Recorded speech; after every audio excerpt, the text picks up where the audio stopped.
firelight and bad decisions. These stories ain't written, they survive. Verlouth with the reins, yeah, the horse guy rides. Talks to steeds better than most allies. Saddled up wisdom, hay in his veins. If it's got 4 legs, he knows its name. Sarvo laughs aloud, bells ring when he speaks. A jester, not a king, no throne, no seat. Crown made of shame, jokes cut deep. Smiles like chaos, never plays meek.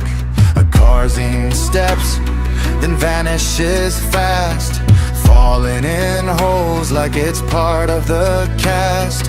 Trapdoors love her, ground says nah. Gravity's beefing with Ackers in hard. Campfire stories you wouldn't believe. Dice roll lies, but the scars are real. Too wild, too loud, too cursed, too fake. Chaotic evil, light the flame. Pirate Zack at the helm, wild grin, no fear. Crazy good DM, fun first here. Maps get burned, but the vibes stay gold. Rules bend easy when the story's bold. Rizzard the wizard, yeah, he's blind as hell. Still sees more truth than the rest can tell. Arcane mind, eyes shut tight, casting spells through sound and spite. Glint shows up like, why am I here? Pure randomness, chaos sincere. No notes, no plan, just vibes and sparks.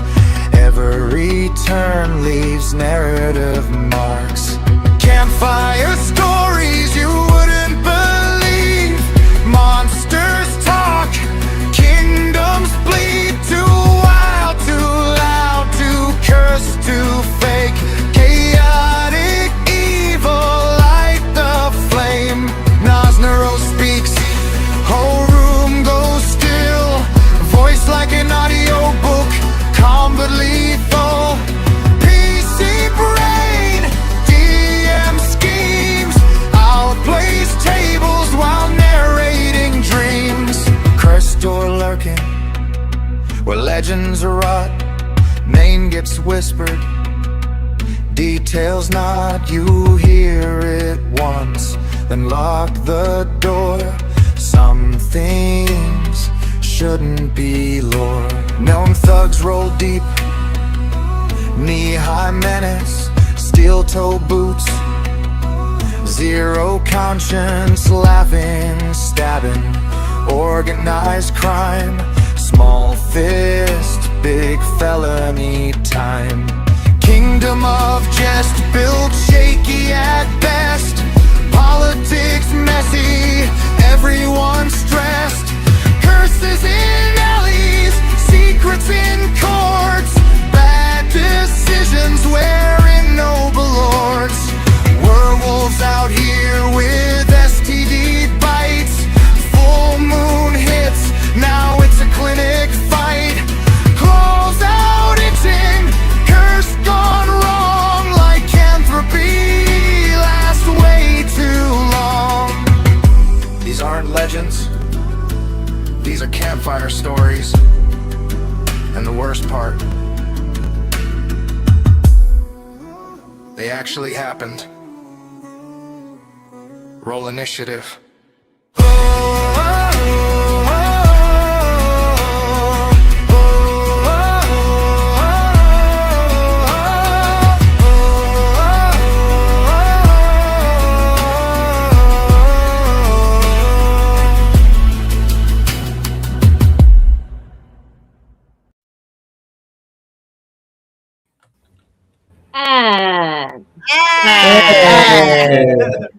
Welcome back, everybody. Welcome. As I see you in the chat, Dopus, what's up, Zombie? What's up, everybody in the crew? How's everybody doing this evening? Doing pretty good. Happy to be here. Been about a week since. Good until I have to fucking go ice skating to bring groceries in. Oh, great times! Great times. You'd be all right. Just strap on those skates. I'm assuming everybody in the group tonight has been affected by snow or this cold weather. Very much. Some of us more than others. Yeah. I don't know if anybody has seen it, but Russia got hit with 60+ feet. Can you fucking imagine? That's wild. Imagine getting buried alive. Imagine getting buried alive like by fucking. Yeah, fuck that. We got about. Yeah, no, that probably happened to some people. You probably have to like have a whole like tunnel system to your neighbors and shit. Like, dude, yeah, like dope. You'd have to be like, hey man, I tunneled from my front door to your window. I was hoping I could slide in the kitchen window, and maybe you'd have a path dug to, you know, right. Yo, just dig out like a whole fucking party spot in the backyard. Yeah. Zombie says, sucks for you guys. Well, I hope California gets pounded with 80 feet of snow tomorrow. No, see that, Zombie? You see it? Yeah, you see it? You know what? It would be too kind to Zombie to tell him what his fate is. I'm just going to tell him that he has a debaucherous fate, and I'm not going to tell him. That's your Don't worry. I know what's going to happen to you. I'm just not sharing. He really does, though. Like, that's not a joke. Anyways, welcome everybody to another edition of Behind the Chaos. This is our fourth installment of this part of the stream that we do. We have a lot to cover. This has been a very productive month for us. There was 7 streams since Behind the Chaos. So this will be the 8th of this month. This is crazy. We are putting in some work, y'all, and I can't thank you guys enough for showing up and continuously bringing the energy and the fun to this. And I love you guys, man. This has been great. We've had lots of campfire stories. We sure do. It's been shout out to Zombie and Dopus for coming back and always being in the chat and and being part of the community. We appreciate you guys very much. You're always showing up. A lot to cover. And I think we are going to start with the first you guys take it over. You guys fucking say what you need to say. Are we introducing ourselves? If you'd like. Let's start there. Okay, let's go. Roll for initiative, our main character. Roll for initiative. And natural roll. Whoever comes we'll just go down the line. Alrighty then. So first up, King Nosneros. All right. My name is Drake Sorensen, aka CYNG Nosneros. I have been DMing at some of the campfires. I've been playing. I came back as Gentario here lately. We're going to cover a little bit of that. I look forward to another episode of Behind the Chaos. I always get excited to hear the answers that we didn't really think about the first times around. Love it. Okay. Next up, we have the wonderful Chez. It's Chez.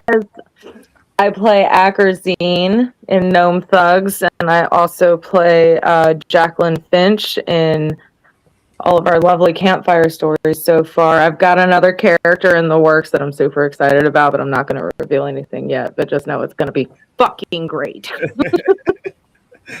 Sweet. And yeah, that's what I got. Hi. Hell yeah. All right, next up, we have the homie Pirate Zach. Ahoy. Scalawags and Scalawiggins.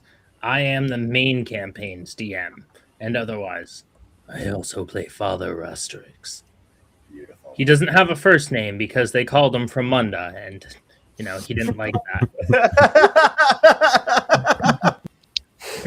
I am here to help facilitate the story, the game, and the good time that we share together. Thank you, everyone, for joining us, most especially Zombie and Dopus, who show up and show out every single Exactly. Thank you. Let's get a huzzah for them, too. Huzzah! Huzzah! All right, next up. My mic was muted. Next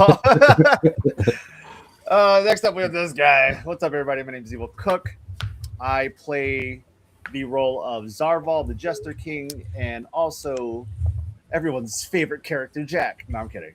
I also play Thong. Thong has only made one appearance, and he is locked up at the moment. I want to thank everybody for the continued support. The amount of streams we put out is more just for us to have fun, but everybody else to enjoy as well. So we can't thank you guys enough. I'll wait to the end. I'll wait to the end of that. Keep it moving. I see you. Next, we're gonna get up to Matt Maelstrom. And Matt Maelstrom, I play on the main campaign. I play Glint the Neckbreaker. On the campfires, I play as Icum Tussi Dubois. And I also have to see the boys. Oh man, it's a good name. Boys. I also play a side character who's in jail right now. His name is Draculov. Awesome. He was on the Christmas episode, if you all are wondering. Yes. Awesome. Christmas episode. And B. He was in Christmas episode A Episode and B. A and B. Yes, correct. B was Person the is an shitty version. So I might be the monster from that episode who wrote it that way, but that guy We'll get it. wrote it out in character and out of character. Like that guy. Oh man. All right. Next up, we have the wonderful and amazing RizzYaBakedHomie. Who's this What's guy up, though? y'all? I'm RizzYaBakedHomie. My main character is Rizzard the Blind Wizard. So to throw us off, I'm wearing glasses tonight. My other characters Damn it. include Wang Chang, Riz Broth Cook,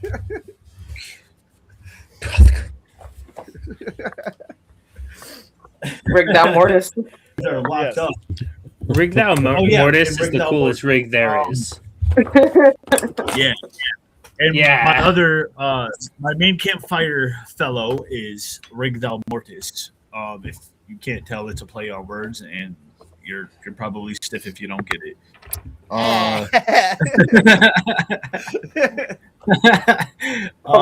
Yeah. So the main reason that some of our characters are in prison is because Tu Wang Cheng fucked them. Yeah, he sure fucking did. All right. We are going to go by the order of each Initiative. episode. There's no initiative tonight, unfortunately, but I mean, there could always be some kind of thing to happen. You know what? Give me a You guys perception wanna check roll? on that. Okay, I rolled a nat 1. Well, with his -1 on wisdom, he got a 0. Oh yes, exactly. I forgot to mention that part. Yeah, you gotta love those stats. Our I've got a first -12 on this. Our first stream we're going to cover is entitled "Stop Blowing Holes in My Prison," and that Stop blowing holes in my prison. the DM for this that evening was none other than Nosneros himself. So, Hey, if you'd like to take it away, and we can start shooting the questions once you're ready.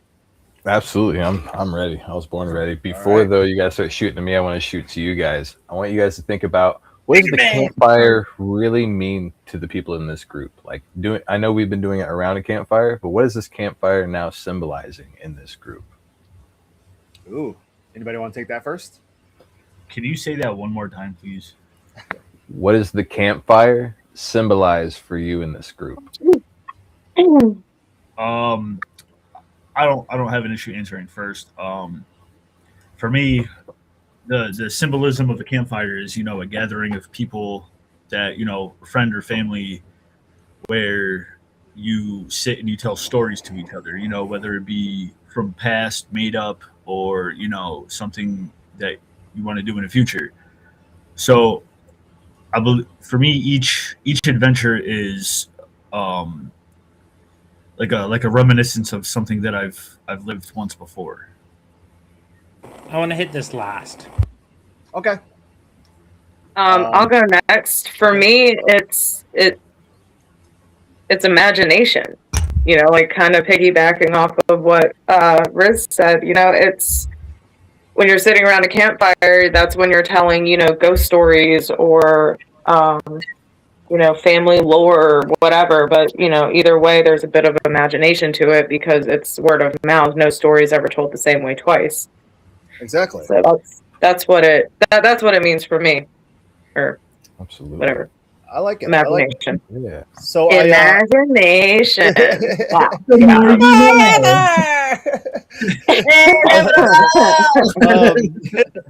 I guess we're just gonna go down in order that we have it already. It's just to make it less crazy. But what it means to me is it's a bit of a learning experience, so I can watch how the DM role is played and trying to learn the mechanics to that.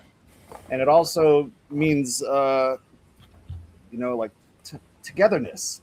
We spend a lot of time together, but to play a game with each other 2 times a week and the amount of time that we put into it per stream just shows me that everybody really we're in this to play, and we're I don't know, I'm flustered, man, because it means so much to me. The friendship, the People getting bonding. soft on us again. I can't help it. But for the end for yeah, that. the togetherness, it really shines through us. We have this weird bond that makes us close, and then we play games together, and it brings that closeness even closer. You know what I mean? Like I don't know. Everything is just it's beautiful. The friendship and Trauma bond, Evil. It's okay. You can say it. trauma bonding. But yeah, the learning experience and the friendship and the bonding is pretty much what I'm all about with this. The bondage. Matt? Oh, sorry. Ignore me. Well, for me, it's about growth and development so far, and it's been fucking.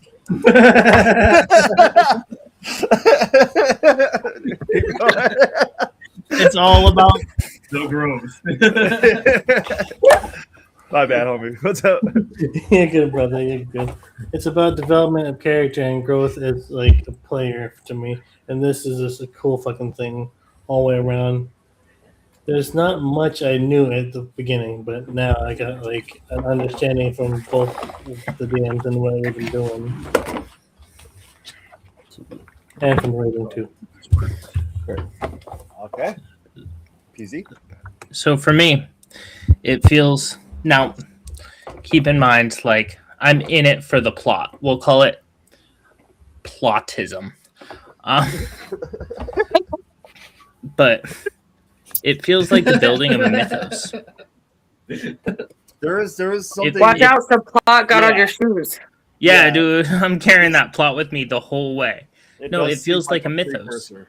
It feels like the playing of the handing down of stories. It's Campfire Stories. We're handing down the history and the mythos, and it almost feels like there's a place in the world because of the way it's told. Yeah. To me, because I see it from the storyteller's point of view, right? Plotism. I like it. Love it. Drake's got it too. I'll take it. I'm hoping to step in some plotism myself soon. Oh, you I can relate to the plot. You better not wear your nice I've shoes. seen the way you write. He's got it. He's checking his shoes. Hey, you better check the bottom of your shoes, dog. Yeah, if I was around, you got plot. Oh, bro. We stepping in this dog shit, dog. Shoes stay on. Go to sleep, Drake. Go to sleep with your shoes on. Then. Duct tape them. Right? I will do that to you. It's only a matter of time. That's the best idea. Your shoes won't have your feet in them, but your feet will be sandwiched by your own shoes, which are taped to them. So you will be day. wearing your shoes. It'll be a bad It day. won't be comfortable. All right, before we continue, I have some questions for you guys, but does anybody have any questions for me about this Tidewater prison? I have a few. I didn't do my homework. I'm sorry. No, you're fine. This is the one where you beat the shit out of your celly and then start a fire. Yeah. So I'm only here to answer questions, guys. I got you. Isn't Isn't this where they kept fucking Hawkeye and Ant-Man when they were criminals? Should have fucking been. I mean, it felt like it was a floating fortress, right? Basically, yeah, it's fine. Yeah. Okay. My first question is: did you have an alternative plan for how this story was supposed to play out? There was actually 3 exits, but the longer it kept going and the more timers that went off, those exits slowly became closed off. Gotcha. The main exit was actually for the dude that Rizzy beat the shit out of at the beginning, his celly, because I did a random and I put everybody in random cells. Didn't think twice. You know what I mean? Yeah. Gotta be careful putting an NPC with Rizzy because he'll beat the shit out of it. Hey, whoa! I didn't beat It the was. shit out of him. That behavior I didn't beat the shit out of him. The guards did. No, Yeah, he was the first NPC he met in my campaign. Yeah, it's Yeah, it's we hilarious. should keep this man away from NPCs. It's Why? fun. This is a PC on PC They are Rizzy. not safe around Rizzy. Hey, no, that's not true. That's not true. There's a time where I did save an NPC once. There is one Sarah NPC feels that very safe that is with safe. We will get to that. We will get to that. Yo, you know what really got Rizzard's heart is Gnomish children. It was Oh dead. my It did. God. It really did. I was My fucking second- deceased. My second question is: what was your favorite part of the episode? This is for anybody. Oh, my favorite part of the episode was, jeez, that was a good episode. I actually thoroughly enjoyed a bunch of it. But the dumbass sitting at the table that failed the fucking perception check on Agrippine standing right next to him, and then the shit flying next to Agrippine and him still not knowing what's going on, and then you The pick guy at the his end of the pocket. shift, he's like, Yep. obviously he was just- snoozing. I was rolling nat ones all day on him. I should have just taken him out. He was fine. It's fine. I do. You know what I loved about that episode is I realized that I forgot how to be a player because I'm over here like, I'm gonna do this, and I'm like trying to set up Matt and get with Rizzard, and I'm like, or get with Rizzy's character, and I was like, no. Before I ask my last question, you guys want me to play the little clip that we have for this episode? I do have a response for my favorite part of that episode. Oh yeah. You I guys did keep going. so. I'm just gonna load it up. So my favorite part is the amount of times that I got Father Rastorik's name wrong.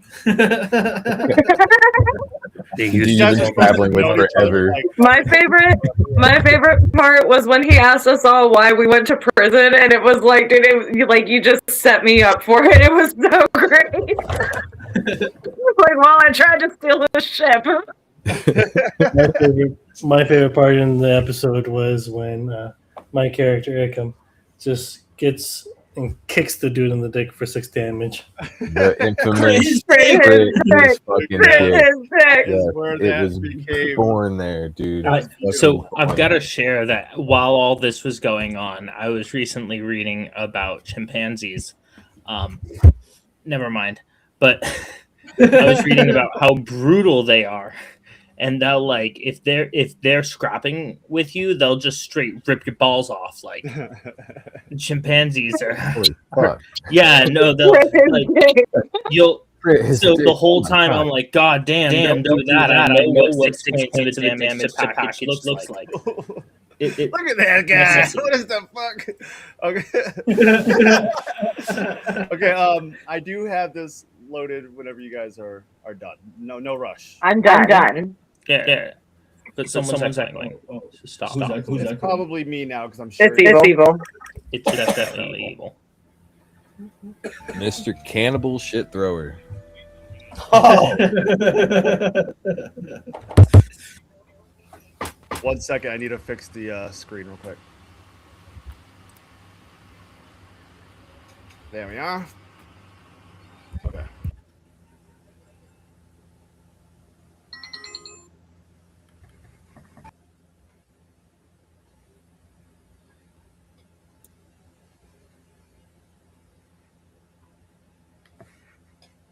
This movie blows. So I just got dinged for a side quest, so I will be returning momentarily. Oh, Hopefully. but Evil's like all stuck. Look at him. Sorry, side obviously quest calls. frozen. I gotta make them. I gotta make those Good. shillings there, guys. Go do your side quests. In the meantime, I will. I had a I'll question. Well, be this is a great time to talk about Greek fried chicken. So I'm gonna roll. How many hit points does Vic have? Not sick. Evil background music. Yeah, what the fuck? Somebody joined and it fucking reset everything. 1 second, my bad.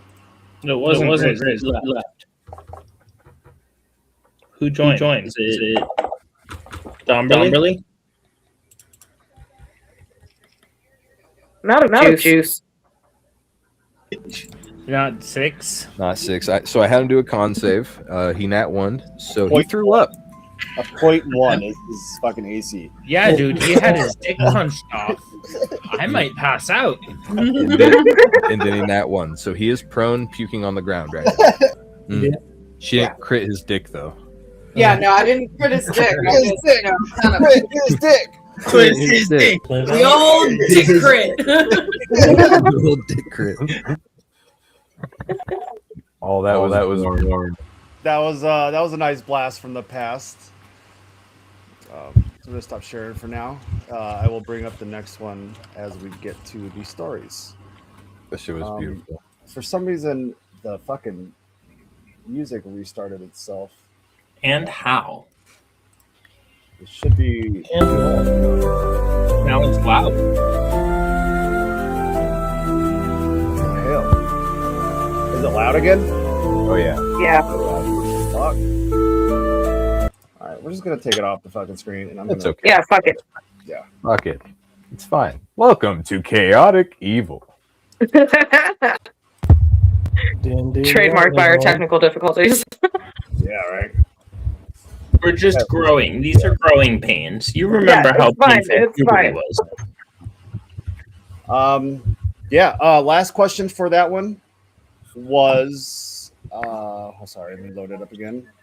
What inspired you to use a tsunami? It wasn't really the tsunami that was inspired. So the idea itself came from another session that I had that was on a timer, except it was a bunch of explosions and fireballs and whatnot. And I was like, okay, how do I bring that same level of intensity and still be able to use the timer? How do I make the timer match up? And I was like, water is scary. People don't like water. Drowning's a thing. What's the scariest thing in water? At first it was a giant cyclone. And I'm like, how about like 100-foot wave? You know what I mean? Oh yeah, that was. That's intimidating. You know what I mean? Why So not? Especially if you're in a cage. Yeah, that's it was, just. Yeah, I was panicking for a little bit. and it was really just the timer was the main focus for me on the building of that campaign. The shit is loading again by itself. It It's wants to be it's- part of the stream, apparently. It Yeah, has to well, it's be the dice. most important player. All right. It belongs here. It just keeps popping up. I don't know what to fucking do. Okay. What was The music's back. Jesus Christ, dude. What is going on? This is the best stream. I love it. This is as chaotic as evil can make it, dude. Is it loud or is it low? Is it No, it's low? okay. Okay, Yeah. okay. I guess. Fuck, dude. I don't know what is going on. This is great. What Okay, was could you have another one? Yep, keep going. No. What was everyone's first thoughts when you entered the cell and it closed behind you? I'm Exactly stuck with- what I did, which was sit on the bed like Jack Sparrow and just kind of wait a minute. Just fucking chill. It was so perfect. I had so many plans, but it was so insane. Like once shit started getting like filled with water, like all the plans changed. Like I was gonna have Jacqueline kind of help me out I real thought you were quick, dead. but if it weren't for the fact that I took those keys and pre-unlocked the door, I don't think That's Jacqueline would have hilarious. gotten anywhere. I was over there like, mad that I was even in prison because, like, all of my character's abilities, he's not going to prison. He's just, Yeah. he's there to get. I mean, he can go all he wants, but he's not going to be. He's not going to stay. Like Yeah. you said, he left first. Yeah, he wanted nothing to do. He was the first guy out. He was like, Yeah. nope. I was like, you know what? I'm out and I'm standing around trying to get this guy out because, like, Rigthou is Father Rastrick's boy, man. Yeah. I was literally trying to act out the first chapter of the Black Pearl. Like You- that, you it were was just doing it. great.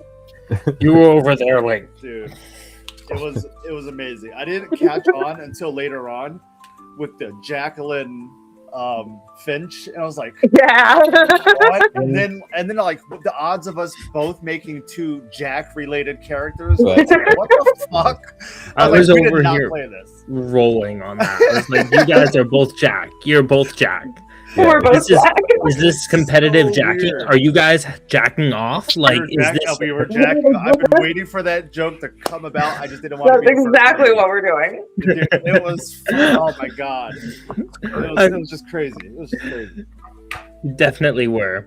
Jacking off if you're French, I suppose. Every time Jack and Jacqueline appear together, they're jacking off. They're jacking off. Precisely. I went to a rave like that once. I'm really glad that it took Evol a minute to realize what I was doing with Jacqueline Finch, because like that was my goal. Like I thought it was going to be really obvious, but Yeah, no, the Free slow lock, burn's 22, delightful. It's why it's so great. I DM the way I DM.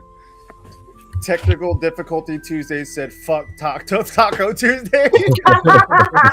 Yeah, Detective Tuesday, bitches. There's a world Tuesday, dude. I love you guys. I come here for the technical difficulties. Dope as shit, funny as fuck. You guys are great. I love you guys. Did you want to continue anything further with that? Yeah, real quick, PZ, you're like, can I bring in my religious artifact? What the fuck did you say? My Yeah, I religious was like, relic? as a cleric, I am allotted 1 religious item, and will they allow me my religious item in the cell? My head did not think about a hammer being your fucking religious item. That was genius. You Yeah, got dude, I was over here like playing the game, but also playing the game. You know, I'm like, it. I'm playing. I'm the annoying player because I've been a DM. I'm like, ooh, I've got a religious artifact. And for anyone who doesn't follow Codes. consistently, Moradin is my main god. It's basically like if Odin or Thor was your main god. Hey, Yeah. I'm bringing a hammer. That was good. And the last question for that episode is the run for the boat, right? PZ, I thought you were going to drown before you got on the boat.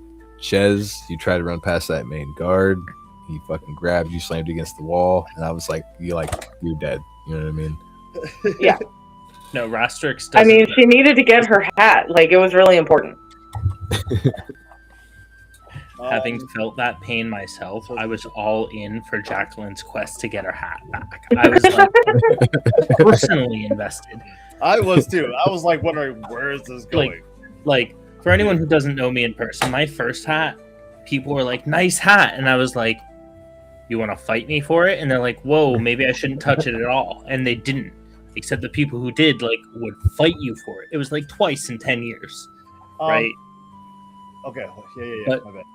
But like this one, I play it the other way. So when she's got the Jacqueline character chasing her hat, I'm like, oh, get your hat back. It's important. Your hat Yeah. back. It's important.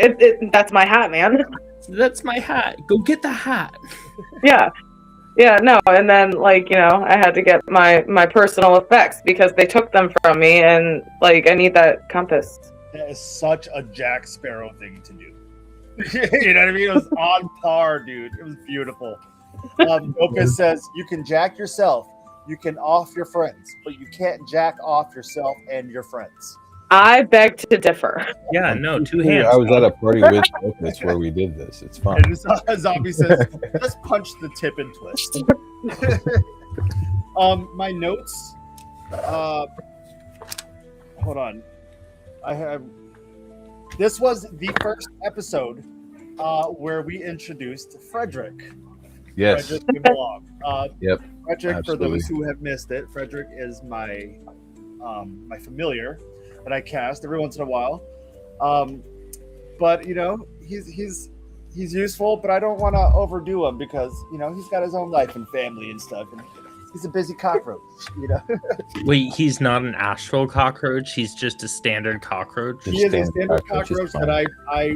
It's like when you say Biggie Smalls in the mirror 5 times. He shows He's up. like in the middle of porking his wife, and all of a sudden he's like in battle. Exactly. That's exactly what happens when we summon Frederick.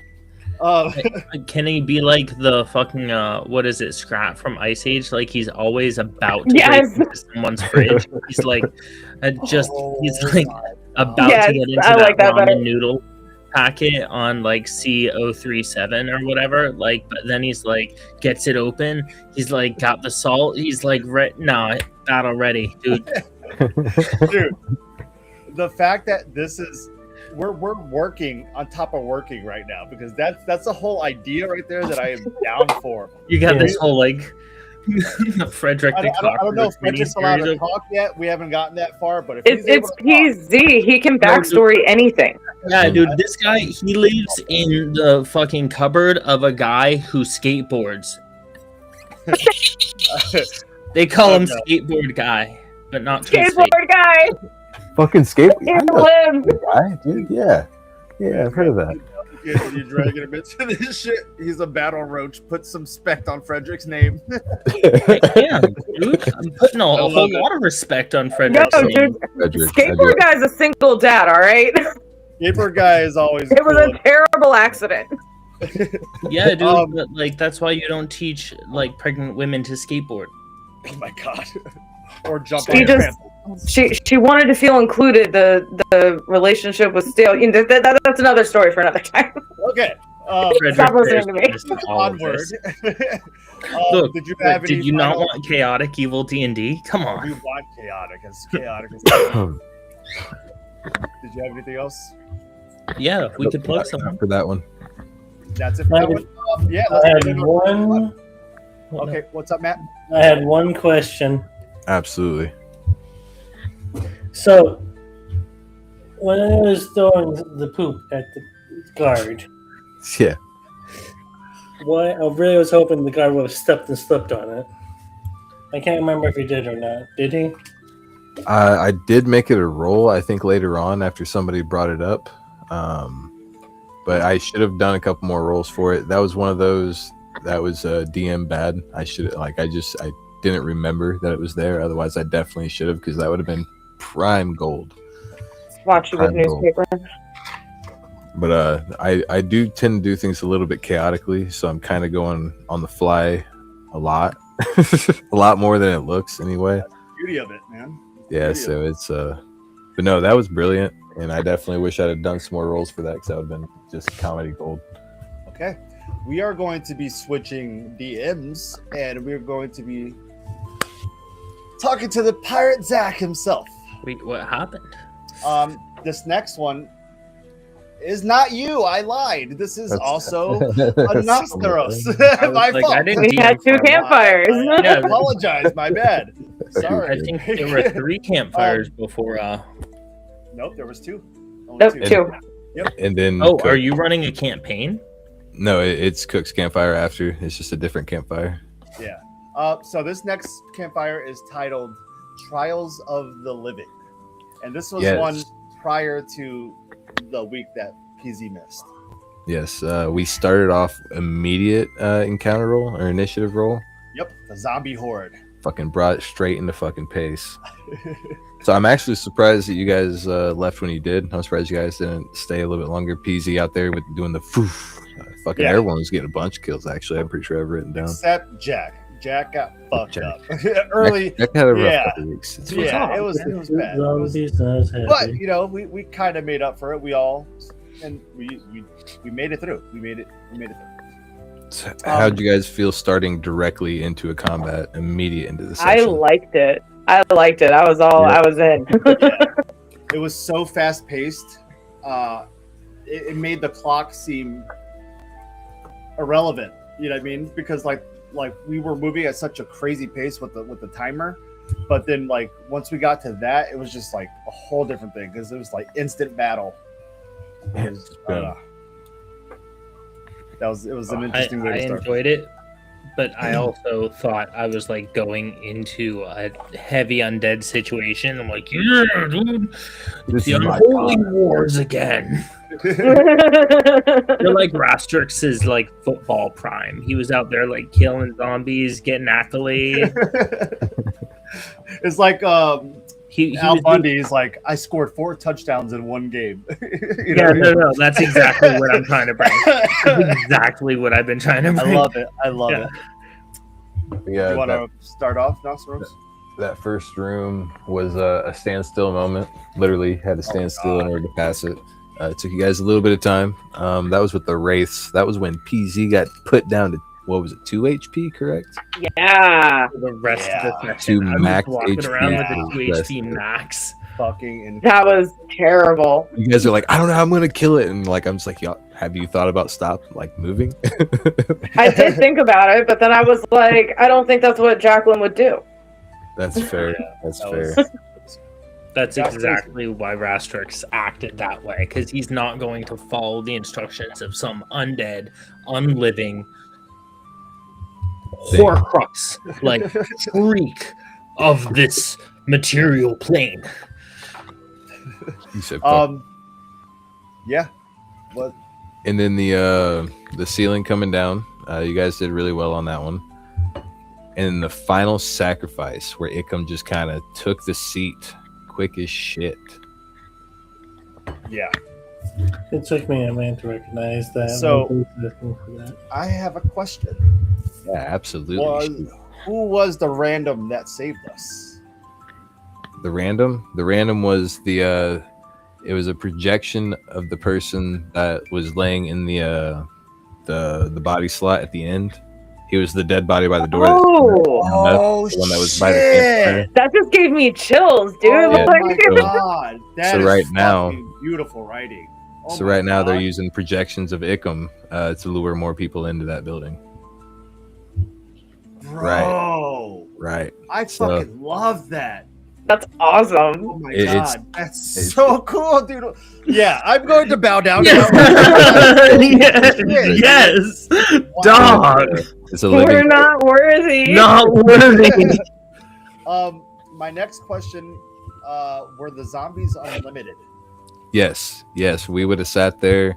There is certain things that if you stay and fight, I will just keep going. For sure. Gotcha. It's I put me especially. I will put you in fight or flight mode. You know what I mean? Sometimes you need to run. You know what I mean? I have it on good authority that they will fight. That they Oh, yeah. will fight most of the time. Yeah, this is You a fighting will community for sure. Fight. I just want to point out to the chat, if you guys have anything that you want answered, if you have any questions, feel free to put them in the chat, and we'll read them off for sure. Absolutely. Any questions you have at all? Anybody else have questions? I got a few more. I don't, because I suck. My question for you, King. So, if on an alternative scenario, would I have been able to take the dead body and place it there and give it my consensus?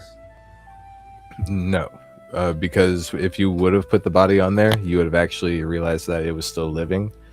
So it would have still required its because at the very end, after you strapped yourself down and went down into the hole and the party left, that's when the dude stood up and then walked out. So it still would have needed its consent. And also, if you would have put some kind of dead body on top of it, it would not recognize it as a living life force. It living seemed like a organism. soul-based thing. It Mm. needs to be alive. Yep. Maybe even Yeah. naturally alive. Yeah, it's willing sacrifice. What? You already answered the question about the wraiths. What would have been acceptable for a sacrifice? So that was a party conflict I made on purpose, just Okay. so I could see how you guys as players would come to the conclusion of who you had to leave behind. But it wouldn't even come to that. What was really crazy is, so that final room, they would have kept attacking and kept attacking. As soon as someone laid on the plate itself, that's when they stopped attacking, right? Yeah. But if someone would have got up, they would have kept attacking, right? And now if this would have lasted a few rounds, there would have been a boss that would have constantly kept attacking. So if you guys wouldn't have decided to choose one person, the whole party would have died. Damn. Jeez. Yeah, because the things that you were going to kill were going to reconstruct themselves on their next round. Oh shit! Fuck that. Yeah, Yeah, I was wondering about those because they seem to be like sentient beings, but like for some reason, I don't know. The whole brain thing made me feel like they were more. Like so I do custom make a lot of like monsters and whatnot. Like this one, I didn't really have like a PHB or anything to kind of go on this one. Yeah. It was just a creation in my head of a mixture of meat. What was it? Meat, steel, and arcane magic was flowing all around and ever evolving. Ultimately, was the vision I had in my head. Yeah, no, it went really fast. It was one of those we didn't even get into the chunk part of that one. But he said, I am sacrificing myself, and that was crazy. You know what I mean? By the time everyone knew what was going on, he was already done. You know what I mean? Yeah, and the funny thing is, Jack was about to do the same exact thing. Yeah. I was going to sacrifice myself.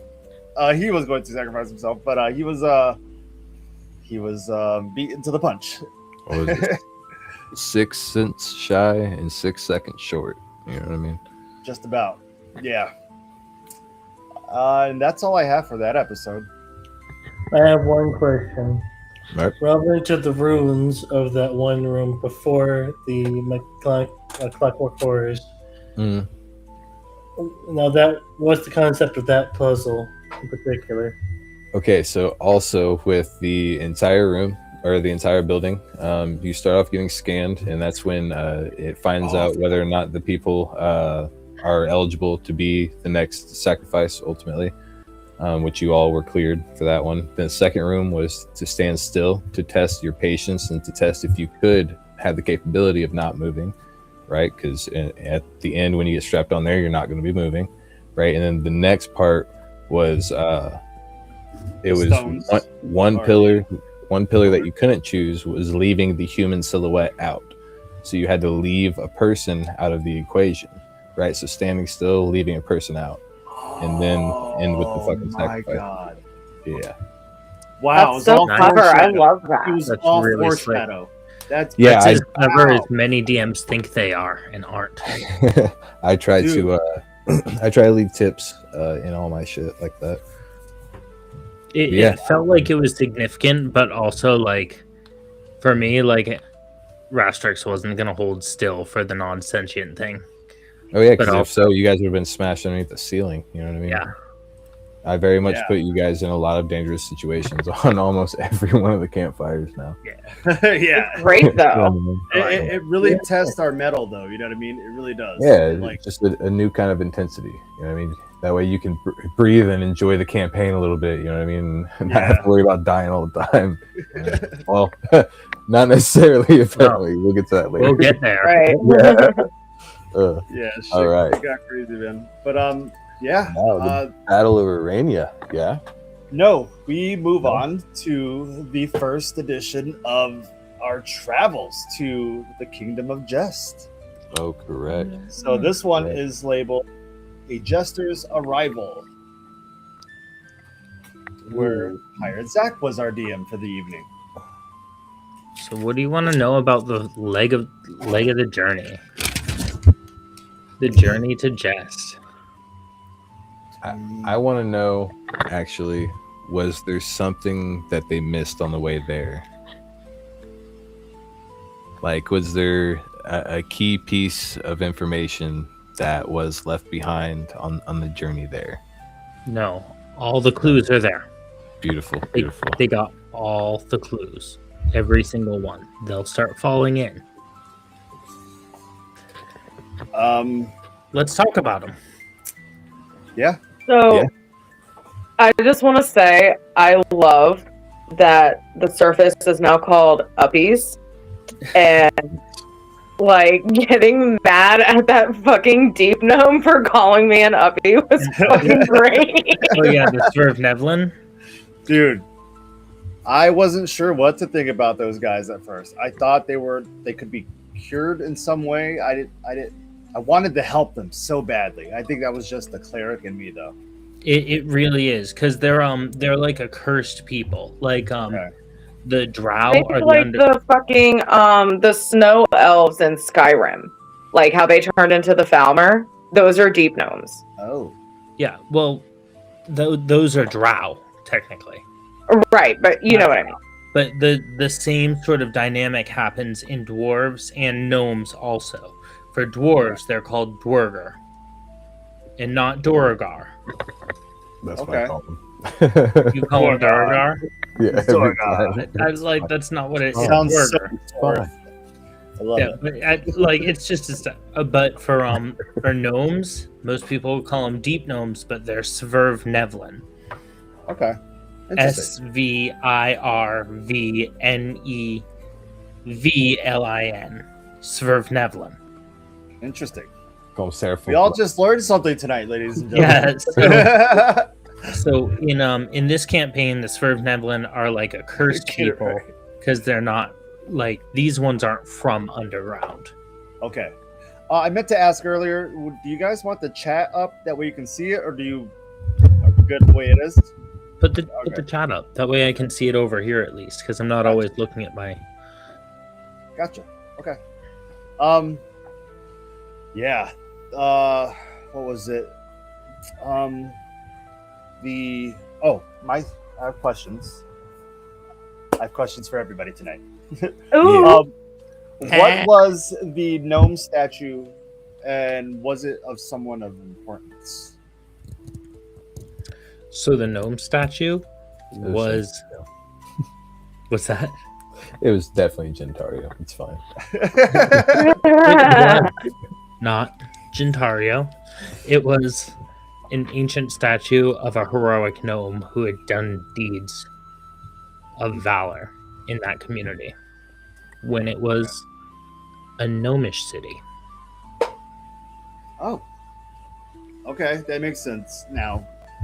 Because I'm guessing that it was abandoned because of everything that happened. Cursed. Gotcha. Okay. And this is something that you would know as Darval. Yeah. But also the unfold is what it's about. It's unfolding, all right.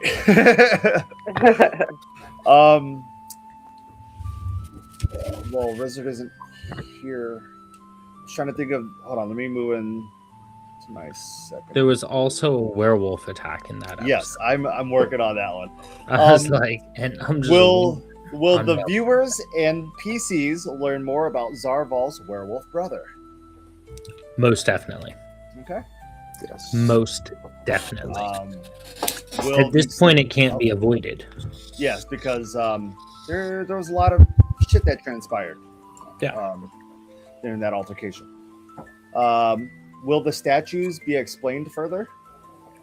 Most definitely. Because I know there were some people asking in the chat last week about that.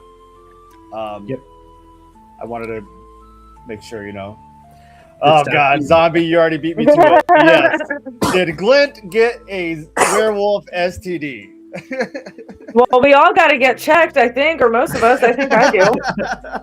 It would be clever to get checked, wouldn't it?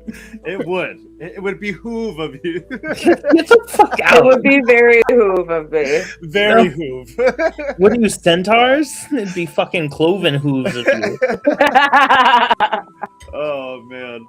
I have to kind of know the answer to that question. Yeah, So, the prior to the werewolf fight, I think it was prior, it might have been after,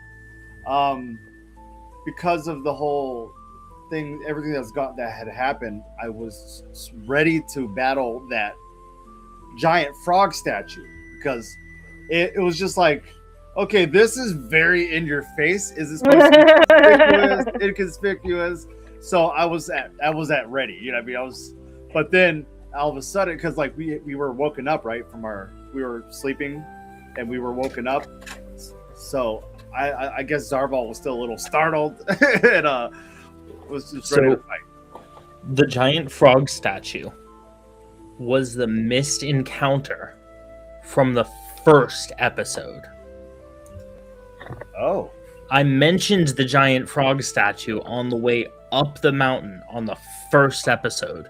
So when it was time to go back down, I was like, I'll use the VTT I haven't used.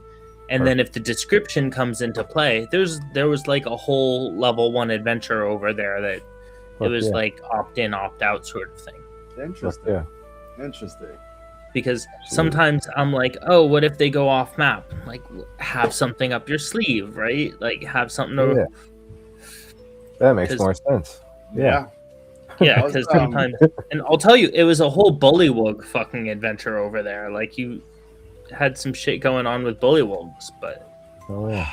Yeah, and that's why...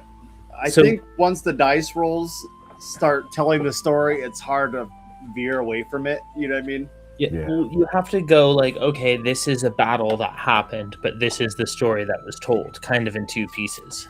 Okay. Yeah, it makes sense. For sure. Like, did anybody... if you get into it, like everyone's seen Game of Thrones. Majority of us, yeah. Well, there's the scene early on where Ned Stark like goes to the brothel and he's just basically tricked and like cornered, and all the swordsmen. There's a battle. Like in D&D, that battle would have taken fucking 3 hours probably. Yeah, for real. Right? Like people die for real. So it's easy to get lost in the details of the dice rolls, like you said there, especially when you don't back up and go, wait, why was he going to the brothel? Yeah, exactly. Dopus says, imagine the size of the Q-tip for a werewolf STD check. Oh, shit. So to answer that question and no longer dodge it, everyone rolled very high on all of their saves for the whole werewolf fight. It was everyone rolled incredibly one of the very high. few battles where I wasn't as nervous.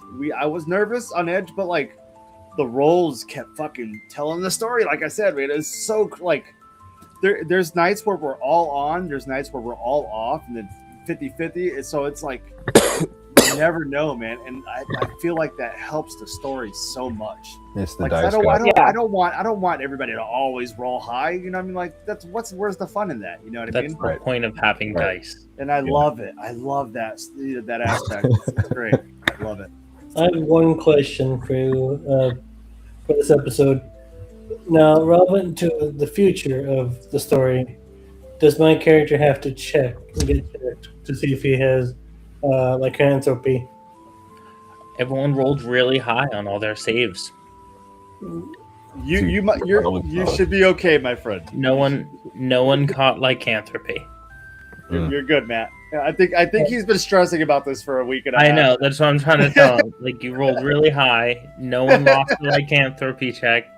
No one's got werewolf herpes. No one's gonna start getting like wolf pox on their penises or anything. Like, we good. There's no lycanthropy. There's no STDs. Yeah, it's more of a mid-campaign action, right? Yep. Zombie says you love it until you have to pull a rope to raise a bridge. We're not touching on that yet. I didn't even watch that. I just know it stresses you guys out so much. I want to point out this episode, North, Such, East, and West was introduced to. Oh, yeah, it was East and West. East and West, North and Such. Yep. Oh, I love it. Yeah. North and Such, East and West. Yep. Yes. So, I think we real says quick. Zarbal looted and found nothing. That's what my notes say. My questions were more refined, but I think I covered all my questions. What did your notes say? Zarbal looted nothing because we all looted at the end of the battle with the gnomes. I got nothing. Sorry, Zarf. Yeah, it's all right. Side note, I think Drake was trying to say something. Yeah. PZ, between being a character and being a DM, what are some of the challenges that you've been facing recently, having to do the Tuesdays character, Wednesdays DM? Staying in my lane when I'm a character.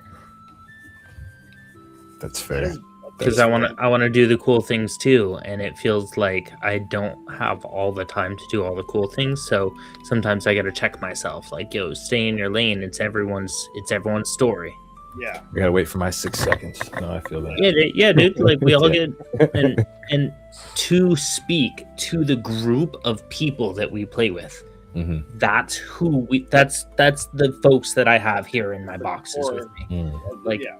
that's how we act, and that's how I like want to treat y'all with respect, because that like everyone gets their chance to shine here. That's why we're all taking turns DMing, dude, Yep. because everyone's got a story to tell, and we all want to be like included. So where I overstep, whoa, sorry, bro. Yeah, I'd same. like to thank Drake for this fucking beautiful idea, because look what it has fucking inspired everybody to do. You know, it's Hey, we're fucking getting there. so cool, I'm man. taking notes. Having a blast. With Drake, we were all kind of talking about like I know you said you guys were talking about D&D for a long time, and then I came along and like solidified it. But we were talking about people like trying their hand at DMing in the same way, and Drake was like, "Let's do this," and it really just put a form to the idea. And It brought everything to life, dude. Like between I three of fucking you, like Chez, PZ, and Nosneros, you guys have really, really influenced a lot of us in the group to just want to do something different, you know, and it's been fun, dude. We've been learning a lot. more flavors make a feast, bro. yeah, Really? yeah, no shit, yeah. Did you have any final words No, for this? You know, I just want to say that Ackerzine's really happy that Jen's gnome abduction on the fountain. Oh yeah, that was the first episode where we were brought into. no. Fuck it you. was the very first episode where we were finally known as the Gnome The Thugs. Gnome Thugs. Like we had been waiting Gnome weeks Thugs? to fucking man. But yeah, dude, that was wow. What a hell of a street! to do And that I just on. have to thank everyone that voted for Gnome Thugs because, like, I mean, it won by a landslide. Oh yeah. Oh yeah, there was no contest there. I bowed my hat. And I took that L. I was funny thing. I was scrolling through shit to like clear space on my phone, and I come across the name Discordia Noctis. I was like, "Fuck you!" and I deleted it instantly. It just means it's available for later. Oh, no, yeah, I saved it. I saved it in a different folder, but I deleted it out of the folder that it was in originally. So, yeah. Dude, I like Zombie's point here. DMing helps to understand things that just playing a character doesn't reveal to you. Because you get to see both sides of the Yeah. fucking yeah, for sure. spectrum. It's I beautiful. feel like when I started DMing, I started seeing things in like not a more jaded way, but maybe a more thorough way. Like, oh, I'm seeing this as it happens, but why is it happening? Like, to what caused this person to be motivated to this action, and that has driven a lot of my thought processes. Not just what, but why or how. Right. Yeah, Oh, beautiful. No, it's crazy to be a part of this whole thing, man. I fucking love it. Watching every fucking Gnome Thugs episode, going from viewer to guest to viewer now. Once we get into the second part of the episode, we'll bring it back. But, this whole Chaotic Evil, fucking appreciate you guys. If you guys are watching, appreciate everybody there. Make sure you like, share, and subscribe. Share to a nerd in need, because we were all once all nerds in need. You know what I mean? He was talking about that. That's true. So we still have needs. We still do have needs. But we all found each other. So bring somebody else that needs to be found in here. This is a safe space. See some crits. You know what I mean? This is it. Show us your critties, man. Show us your critties. We love those critties. back. Couple of 20s. You know what I'm Right. saying? So real quick, shout out to this family: Swills Edition, Wrath of God, Haunting Faces Mask Company, Dave Nutt, ZDT, Zach the Terror, PZ, man above me, fucking Deadly Combination, Me, myself. Hey. Hey, Shout the out to King Family Nosneros. Records. King Nosneros. Shout out to Zach Pacillo, Slaughter Main, Evol Cook, the man down there. Well, we'll be coming back down there. And XO Reckless. Don't forget our homies. Enoch, we see you. We love you. Cartoon. Big fans all around. Big fans. Demise Omega. Midnight Yami. You know we got a pack of dogs for you, bro. And Killer by Nature. Much Don't love forget to everyone. Huzzah! He's Oh, back. sorry, my bad. to watch me wrestle Evol Cook into submission, whether or not he participates at Triple HP 3. We will also be doing Show Us How to Eat a Hot Dog Backwards contest. Hosted by Evol Cook. Shit! Yeah, that's gonna be you have to follow my stream to watch that one. I don't think I'm gonna do it. on anybody I'm gonna else's stream. follow your stream, Evol I'm Cook. gonna follow Evil Cook on Twitch or YouTube to see something like that. Yeah, I mean, yeah, I think. Were you all set to move? Yeah, on, I just you did. guys? I think plug so. Okay.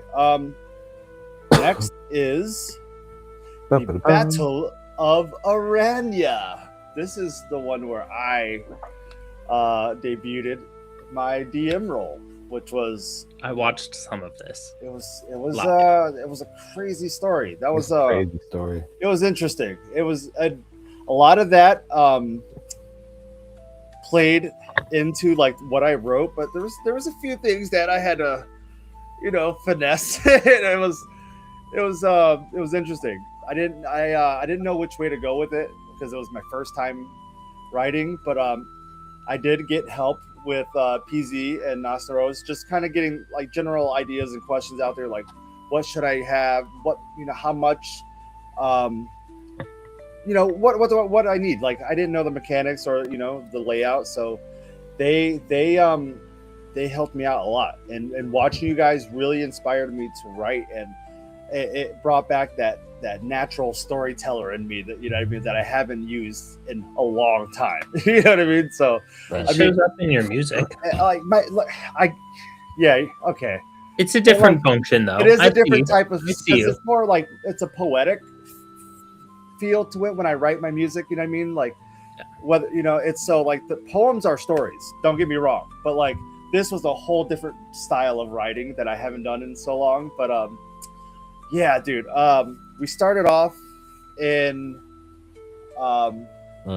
inside a chamber, and everybody was locked inside of cocoons. And hold on, I get Chez in here. Jeez, what's happening to all our players? My bad.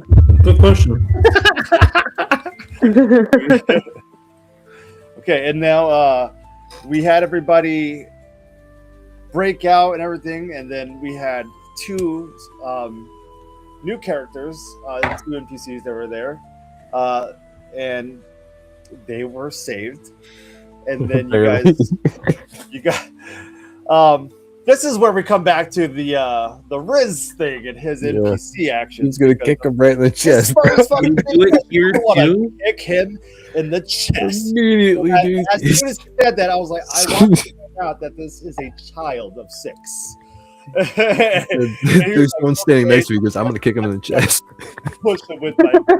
I was like, okay, Riz, like that's acceptable. But Like, are you a fucking donkey just kicking people? it was so funny. It's like he did the right thing, but then he wanted to kill the fucking kid. You know, I'm like, Dude, yeah. like that would have changed the whole story. But like, I gave him an option, and he chose not to kill the kid. So I was like, Well, we you don't know, put Rizzy, NPCs he plays D&D like it's an open world game. yeah, He embodies chaotic. It's fine. seriously. He's like, oh man, I did your missions.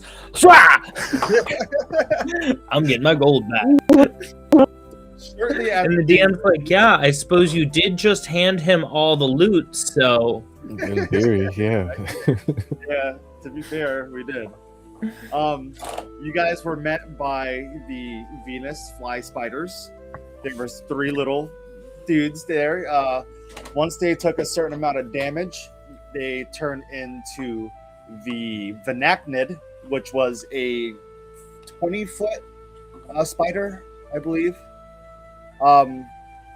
And then after that, you guys had to go through the hallway, which was supposed to be a maze that failed miserably because you guys were not supposed to all make that fucking jump, dude. But only one person fell right into it, and it was Nosneros. And he made it out first roll.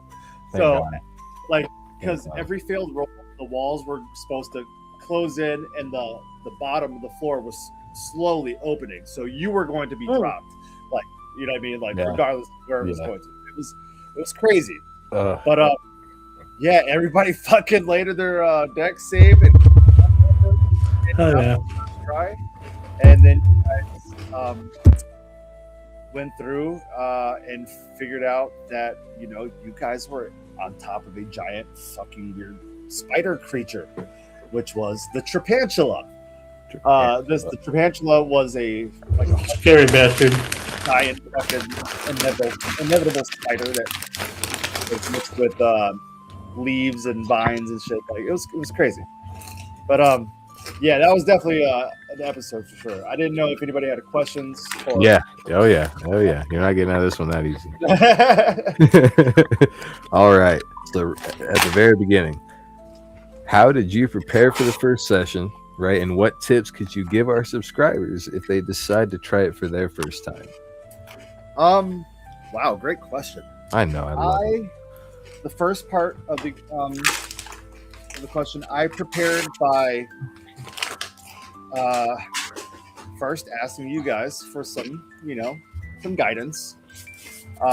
Once I got what I needed, I took the advice and kind of just played with it a little bit. I wrote the story in 2 days. It took me the rest of the week to perfect it and get the stats ready, but I've never really I got that, don't worry.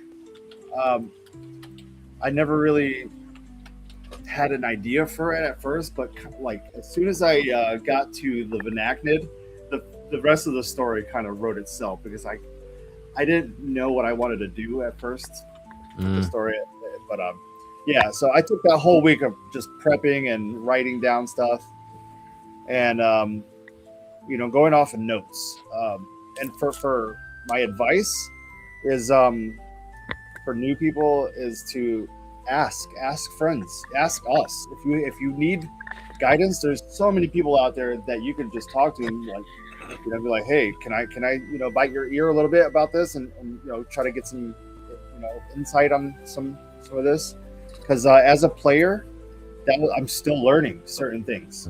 So as a DM, that changed my whole perspective of the game because there was a different kind of way I had to play. You're in control of the story this time, so it's like, what do you do now? So it's a lot of it was I did practice a lot. I read the story out loud.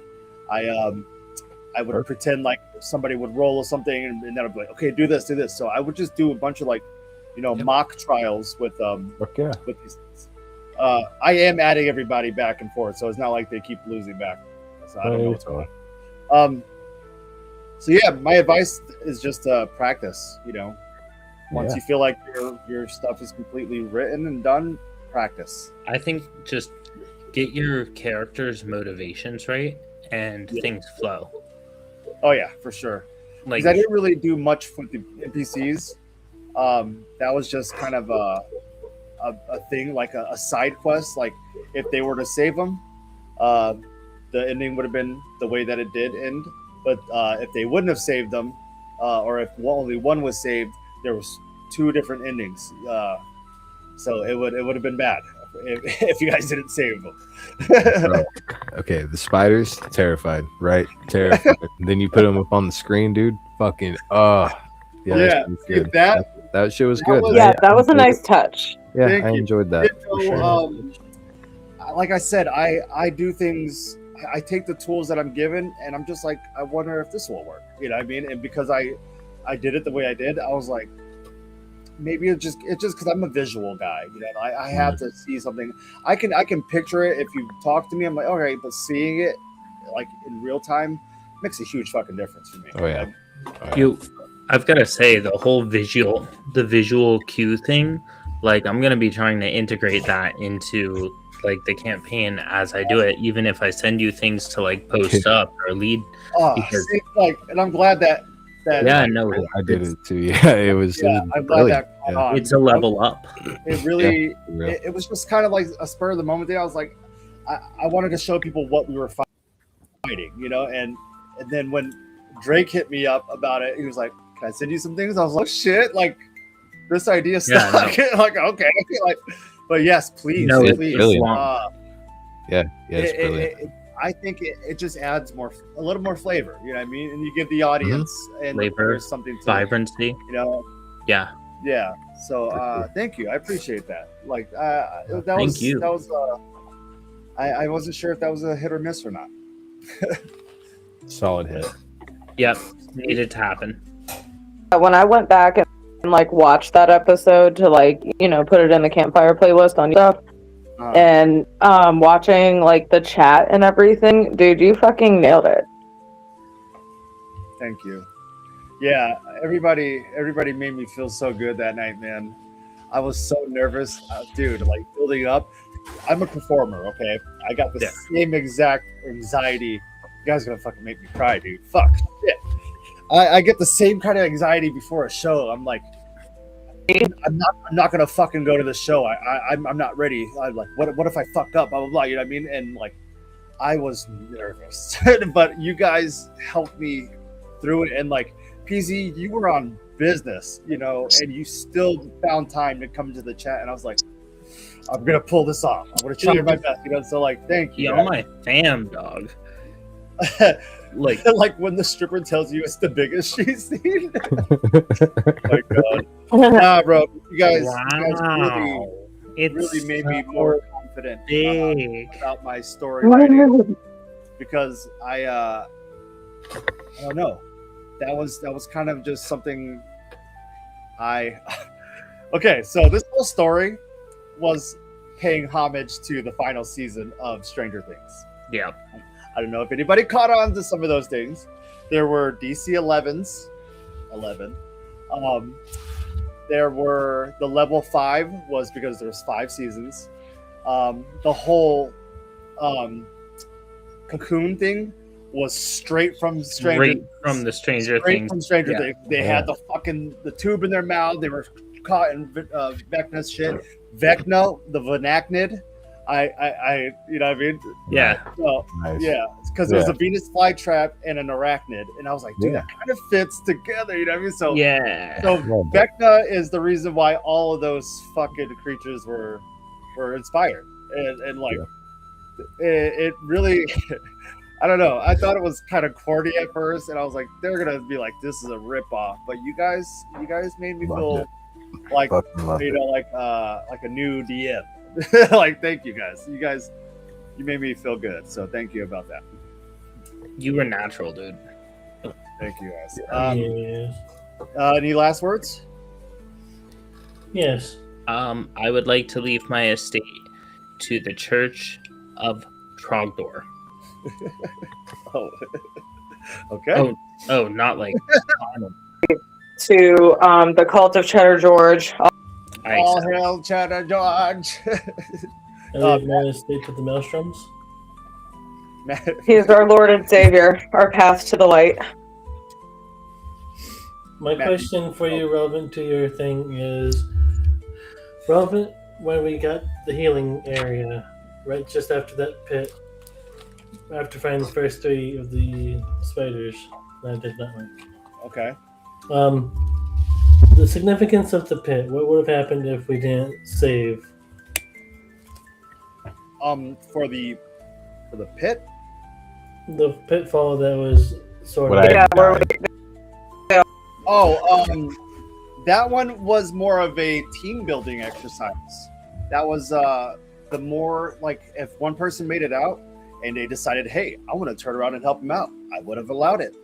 you guys wouldn't have had to roll anything because all you had to do was just fucking lift each other up out of the thing. You know what I mean? I like it. That's there were everything about that was team building. You guys were supposed to find that room, the hidden room behind the bush, and I specifically left out one healing pod to kind of be like, who's gonna get it? You know, who deserves these pods more than everything? You know what I mean?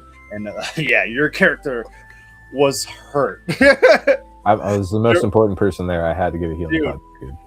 Dude. There was a moment for I can't remember the name of your character. What was it? Fucking, it's beautiful. Very the voluptuous. Vetti, yes. Vetti was at like a 1 HP or 2 HP. Yeah, it was rough. Arachnid swings its vine and narrowly missed his head. And he was like, oh, well, he was about to die. He was about to be dead. Yeah, you bounced my head off Rizz's character's head. You picked me up and slammed me into the other character. That was rough. Yes, that was rough. Yeah, I couldn't dance my way out of that one. Was crazy. That was not planned. That was something just, you know, like I got the idea. Like I saw the opportunity. It was beautiful. Yeah, that was beautiful for sure. If you guys wouldn't have saved the kids, you are all going to get fucked up by the horde of spiders at the end.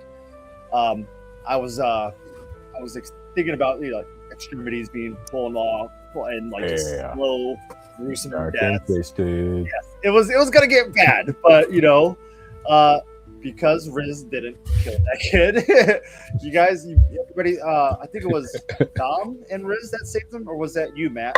I saved one. It wasn't me. Matt and Riz, or was that you? I don't remember. I was not the hero that day. Okay, so yeah, Riz was like, okay, you're cool. Let me kick him real quick. You know what I mean? So, yeah, was always dancing. He was always dancing. All right, moving on to the next stream, we have the homie Drake again. This one is called The Watcher. The Watcher. Oh, this one was good. Bridge episode, ladies and gentlemen. This is a rough Tell one. me about your bridge. Oh, It God. was a rough one. All right, so we started off seeing the cat, right, at the edge of the fire. I think it was Riz petted the cat, right?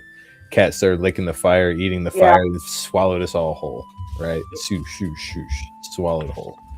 Beautiful, beautiful. Woke up in a room, started walking. I believe it was Maelstrom to be the first to fall, I believe.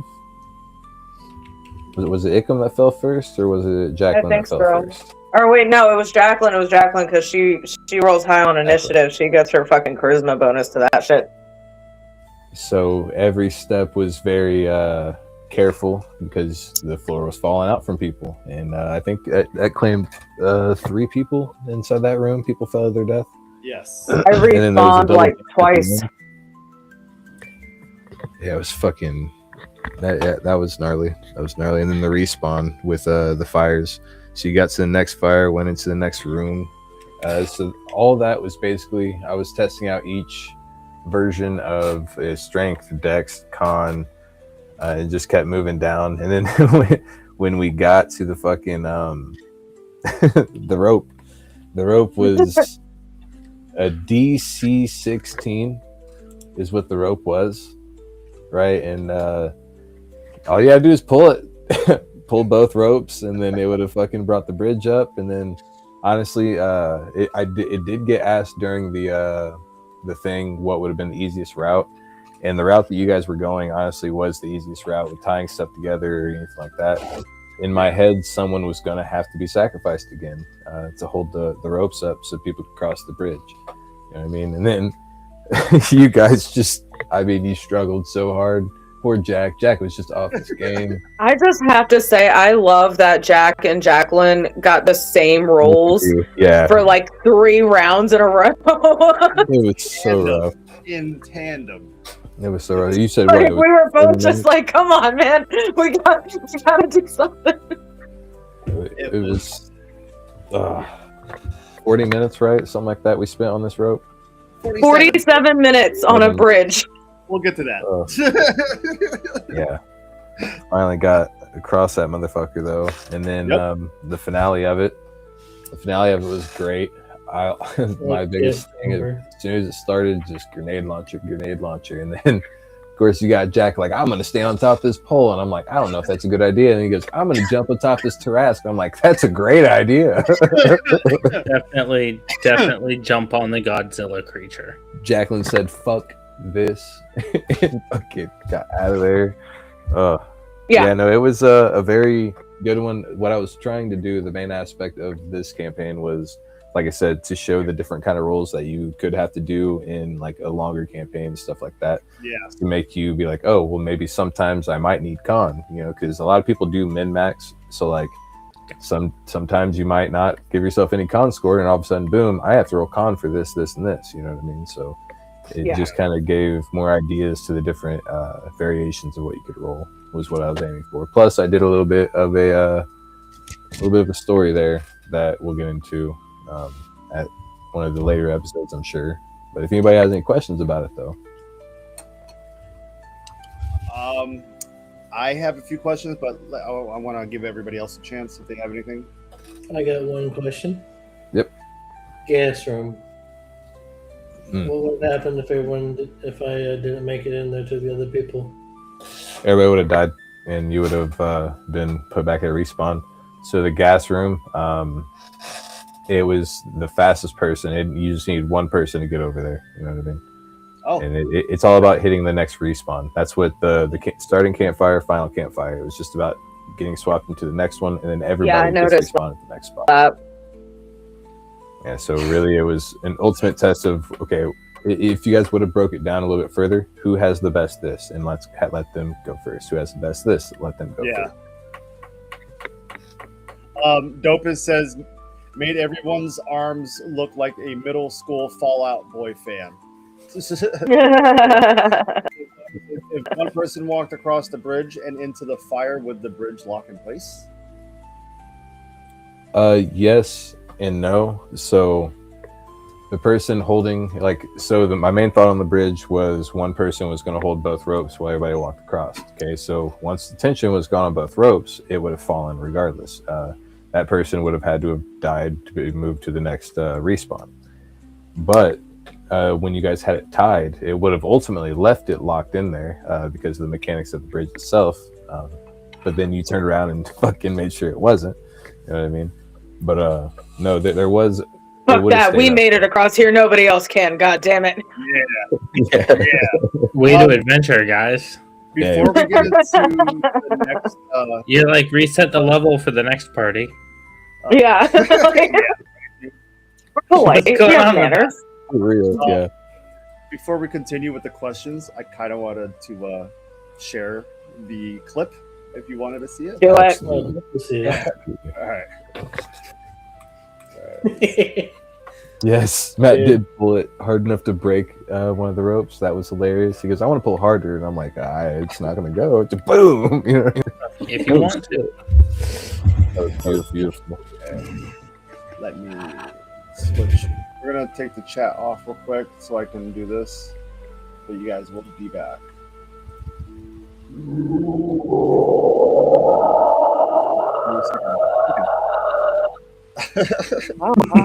Okay. How do I expand this? With a 19, you fucking magically delicious your happy ass up there, dude. And he is going to dash into the fire from the top of the terrace. I'll grant it, dude, because this is a great fucking idea. So you leap off the ass. I matter!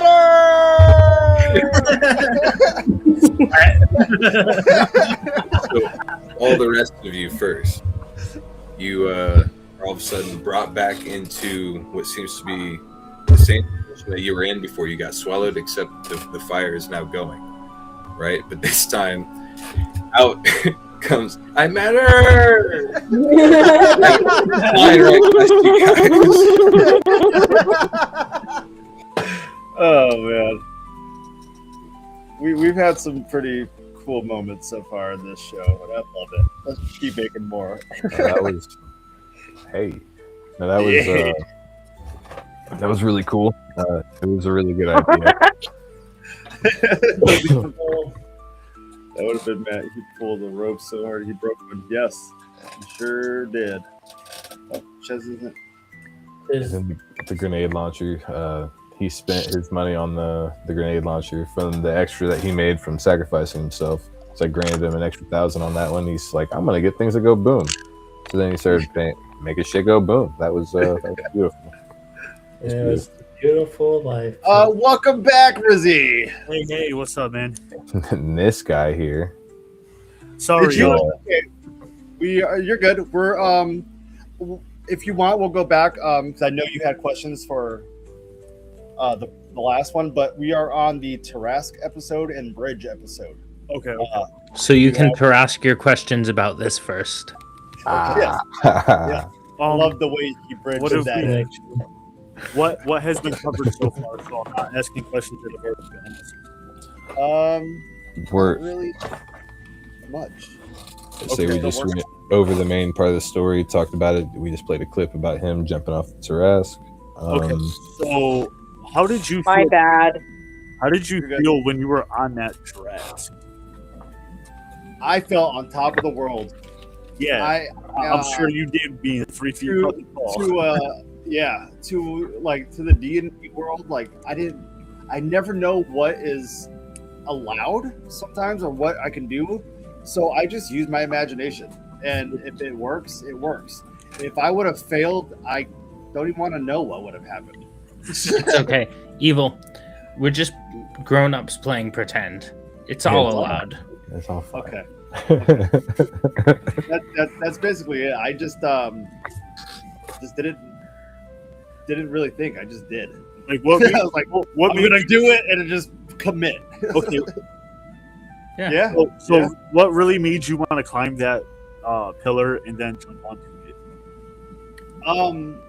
Like, did you originally my plan was to try to double dash to each pillar and break the Tarask loose because I thought it was a prisoner. So I was like, I'm going to free this motherfucker. So that was my original plan.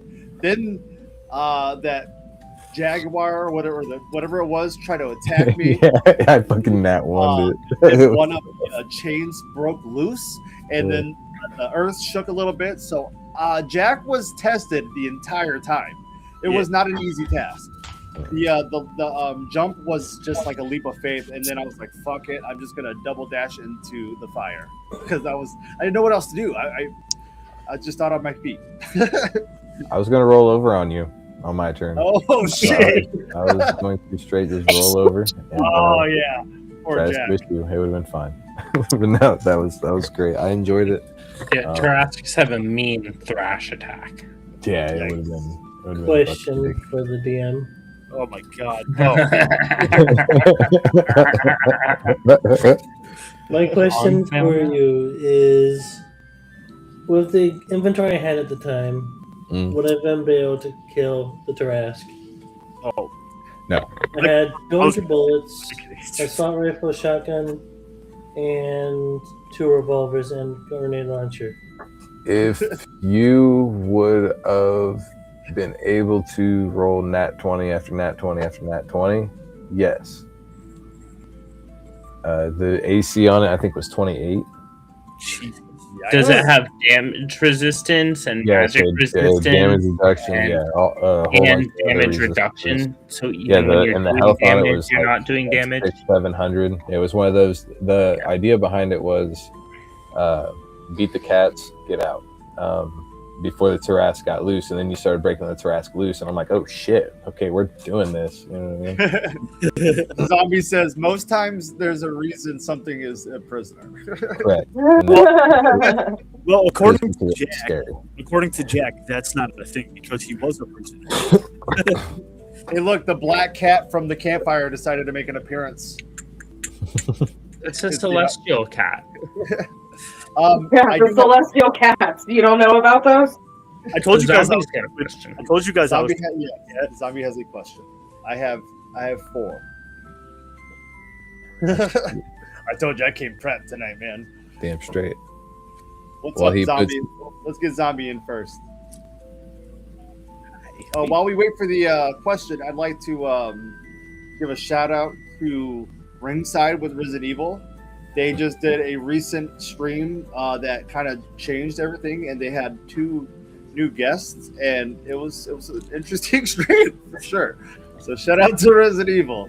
It was Zombie says, "Why the hell did y'all keep trying to feed the cat and other things?" Because it's D&D, dude. You always feed the animals, man. Yeah, you don't know if you're not gonna get another pet after a couple of days, or You don't fuck with cats. Petting soon, yeah. I think that one's mainly directed to Matt because he's been trying to touch every single fucking animal. I'm gonna pet that. Hold still. Let me pet you. Chaotic Kitty. He definitely eats people and pets it. He doesn't pet animals and he doesn't pet people and eat animals. He pets animals and eats people. I've noticed a trend with his fucking The cat with his fire. NPC. Yeah, That was in my notes. Cat licks / eats fire and us. What inspired the put that in its dating profile. exploding floors? exploding What floors. does that have to do with what? Yes. What inspired the exploding floors in the first room? Like the falling floors and all that. I was thinking, if I'm in an empty room, you know what I mean, and I see the exit on the other side, I'm just gonna fucking nonchalantly go across. Especially if it's the first room, you know what I mean. Usually, nothing really crazy goes on in the first room. Yeah. And actually, the floors was also not the entire floor falling, but the double jump. There was a double jump in there, and that was just because I love double jumping in video games. You know what I mean. So I wanted to make sure that once all the pieces of the floor has fallen, like you're like, this path goes nowhere. Like I have to jump. You know what I mean. Like, there's no other choice here. So and then you guys jumped to the right square, so that was beautiful. You know what I mean. And it worked out. Yeah, but that was interesting. I wanted to raise intensity with the dexterity save, and that was what's more intense than falling through the floor. You know what I mean? Just into darkness. So. Yeah. My second question: what was your idea behind for the bridge? Your initial idea. How I do think we already kind of answered that. Yeah, yeah. Sorry, we can skip that one. I forgot. I'm just kind of going down the list. Oh, you're solid. Did you expect the final battle to be harder for the PCs? I expected. Yes. When he popped out that grenade launcher and dropped 4 of them by using and everything, I was like, damn, okay. And then I was like, they don't have enough AC, they don't have enough attack, you know what I mean? I was going based on their stats on that one. I should definitely threw him a little bit harder, but it was still a great ending. The way it was ending, Riz got some good kills in there. His fucking animal got to chew on one, you know what I mean? Yeah, I cut a couple fucking lions' heads off, or cougars. I straight decapitated them motherfuckers. And again, Jacqueline Finch has the most like untouchable fucking stealth sometimes. Walking past fucking lions and cougars, shit, can't get seen. Yeah, You know the what look I mean? on that woman is insane. Yeah. I love it. She's got luck feet. We kind of covered it a little bit, but if you reiterate a little, did you expect anybody to ride the Tarrasque?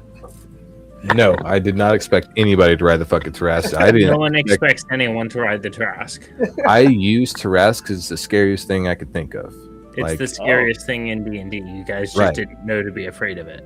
Right, and then you guys fucking were like, ha, big thing, fuck it. And I'm like, oh, this is great. You know what I mean? Did not expect so many scars in that episode. Yes, actually, so I wanted to...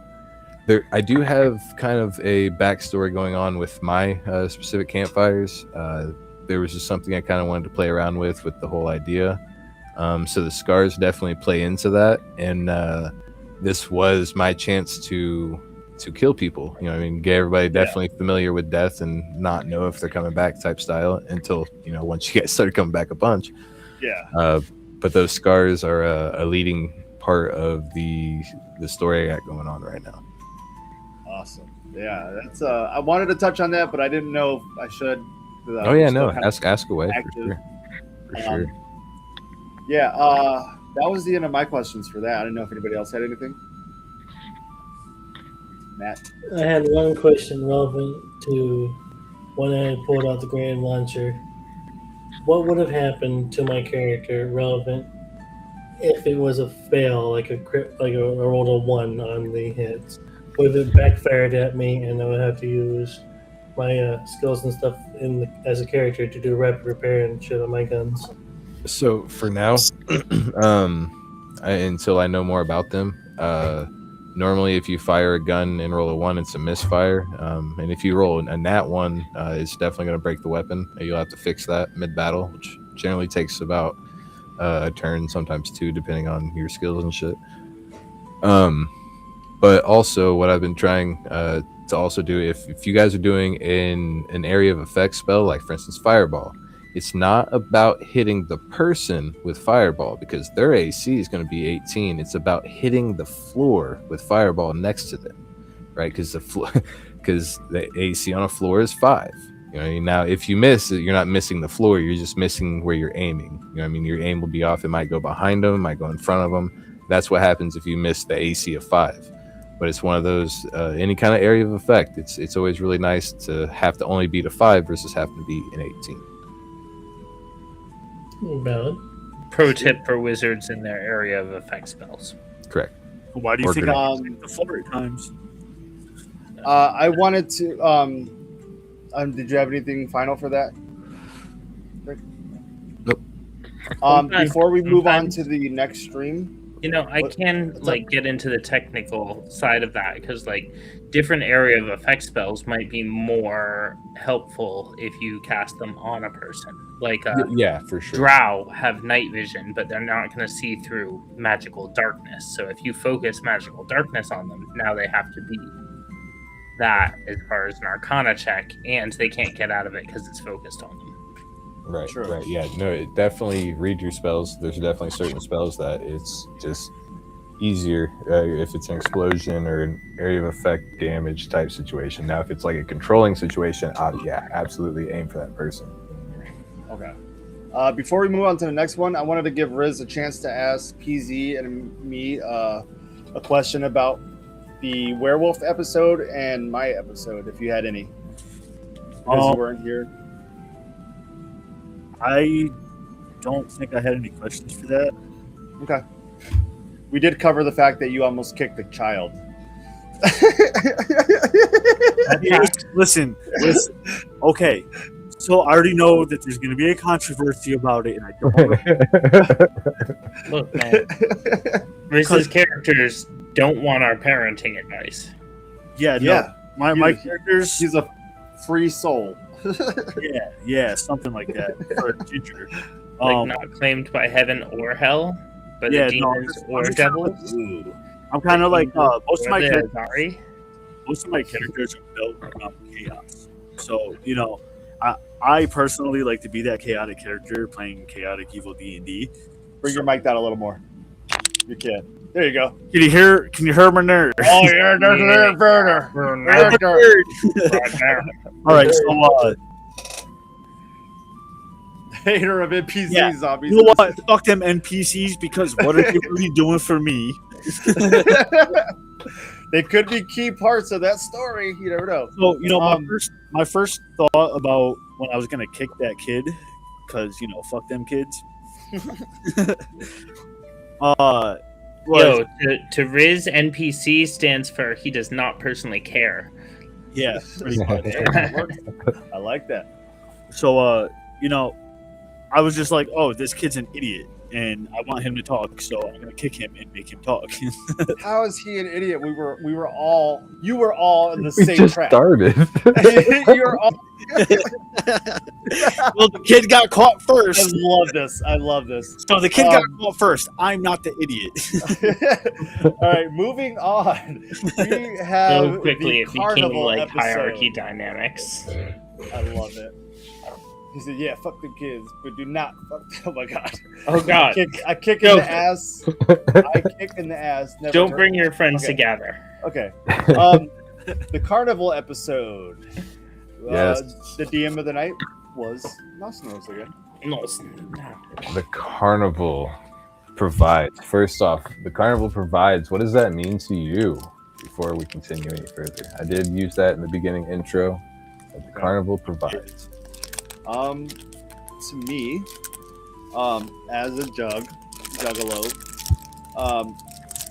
it means to have faith in your fellow homie, because you might think that the end of the world is near, and there could be some sort of savior in your life. You know what I mean? And it's not Jesus; it's your friends. You know what I mean? It's like this thing that has magical effects. That, like, when you are in need, something and some kind of weird divine energy comes and lifts you up and saves you. And it's the carnival also is juggalos and ICP. Like, they saved my life, man. So, for me, the carnival. I was just gonna go down the line, but Okay. whatever. My bad. Go let ahead. the man talk. Yep. So, All right, what my god?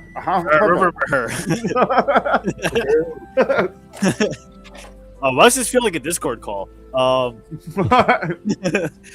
So for me, the term the carnival provides. So as a jug, whoop, whoop, and shit like that.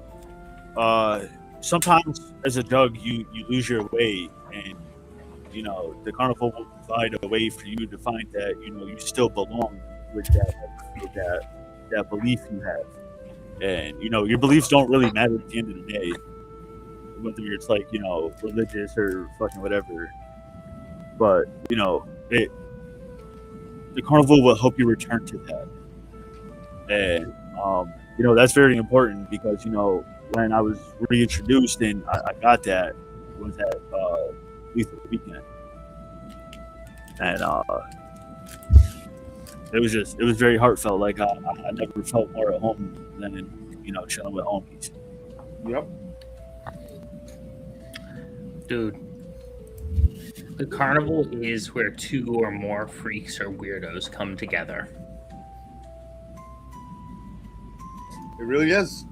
Really? Because look how a lot of us met because of the carnival.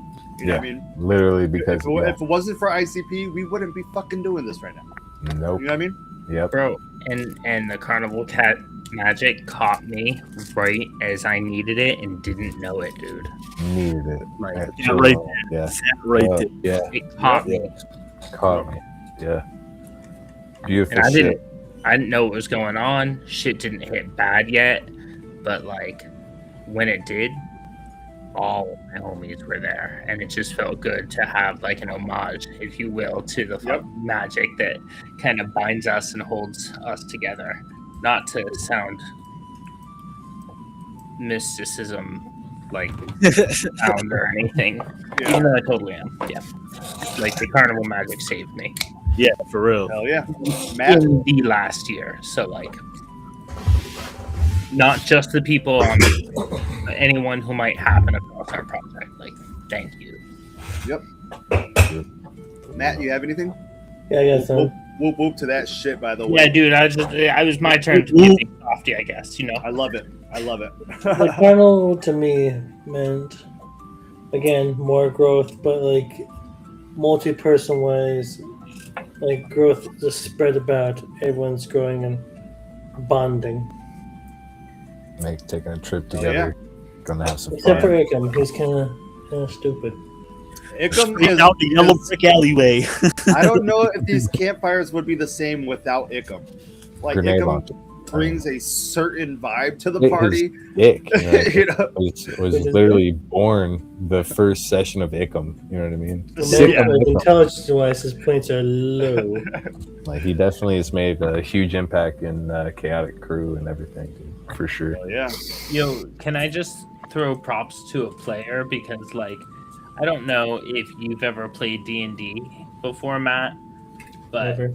like, I fucking adore how much, like, your main character is, like, serious and driven for these reasons, but you also take your side quest characters and, like, they're eating people, they're fucking doing the wild shit. Like, you're all in on both sides.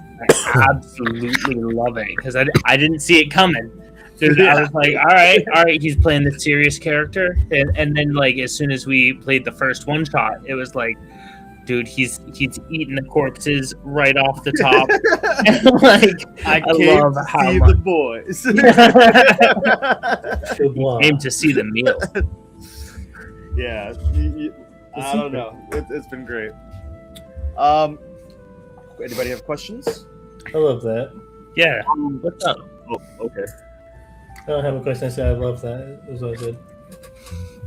So, Evil, how do you feel about the diversity of your other characters versus your main character? The diversity? Yeah. Great question. Yikes. I built Jack more of just trying to be like I wanted to try to do something like weird but like bring a funny vibe to it, and I was like, what better way to make Jack Nicholson a rat? You know what I mean? Like I thought I was like that was kind of weird because he's, you know, but like I felt it worked. Thong is straight up Beast Boy. That's who he's based off of that character. I didn't want to do a complete rip off, but like it's Beast Boy vibes. No, and Zarval, I always knew Zarval was going to be kind of like a funny guy when he has to be, but that was my more serious character because he has. When I built the character, I knew where I already wanted him to go. PZ kind of just gave me that platform to walk on top of and build off of, you know. Well, I'm over here playing in Zarval's in Zarval's headspace. That's like where I'm trying to build the whole kingdom of Jest from. Is like, but without like, because I'm over here like consulting you with your character, but also I want to give you enough game to play on the table and on the stream. So I can't collaborate on everything. So I'm over here like, okay, how do I get my people to their most epic destiny in a way that feels like concrete and like, so I'm over here scheming like I just hope I do it for you guys. I love it. Did you do the? Let's lead into the carnival. Yeah. Right. Sorry, my bad. We're good. Off track. Yeah, people D&D. Make sure you like it. He's right. To a nerd in need. Love this shit. Love you guys. This is fantastic. All right, so the ticket booth right away. Right, we took the fire, and this time we turn it into a lantern right by the ticket booth. You guys tried to switch tickets. I believe that was. I was one of them. And Riz. You guys tried to switch tickets with each other. Yes. Trying to fucking fuck with fate. What's the matter with you two? Sorry, I'm on the wrong thing. Yes, Rick and Jack switched tickets, and you gave us 5 head damage or something like that. 5 Yeah, like psychic damage. Yeah, psych damage. Yeah. That was a shitty start. Yeah, I know. Motherfuckers trying to mess with fate. You know what I mean? All right, and then the Jester, the first appearance of him. What'd you guys think of my Jester? It was pretty good. I was impressed. I was impressed. I like him. But He was going to offer you guys some prizes and some games before, I think Icum shot him? Who shot him? Yeah, Icum critted. Look at this guy right here. Yeah. You know, I really wanted a fried dough at the end of my carnival experience. Yeah, I was trying to. Bring you guys fucking food. dogs. So that was great. You guys ordered food. I was going to wait until the final boss battle to put that food in your hands. You know what I mean? But you guys shot him. You guys just shot him. You know what I mean? In my defense, he took I didn't. Jacqueline's mouth He didn't consult me on this decision, but I did forgive him for it. Yes, smooth. Before you shot him, I did get a bit ahead of myself. The fucking mirrors, guys. The mirrors. That was beautiful. You guys took them down real quick, and then you guys just said, "Fuck the mirror room." It was a whole fucking maze, and you guys said, "I can break this." Yep. That's when I knew that there was other ways out of this bitch. Yeah, so definitely, I was like, as a DM, I'm like, just mirrors, bet, right? And I was like, no, dude, my character wouldn't do that until he gets out of them. Then he's like, not gonna risk it because he's a dwarf, dude. Fucking break it. Use hammer, break glass. Let's go. And then after the mirrors, you shot the Jester, and then we went into the performance, the stage. So when we first came upon the stage, what were your thoughts? I didn't fucking set much. I didn't give you much to run with. I just said, here's a bunch of faceless people. You're on the stage. You know what I mean? So first thoughts. I was nervous. I didn't know how we were going to do that. I thought you were going to make us do things. So when I asked for the guitar, I was gonna go grab my acoustic and play something. I didn't know how far you were gonna go with it. But I was ready.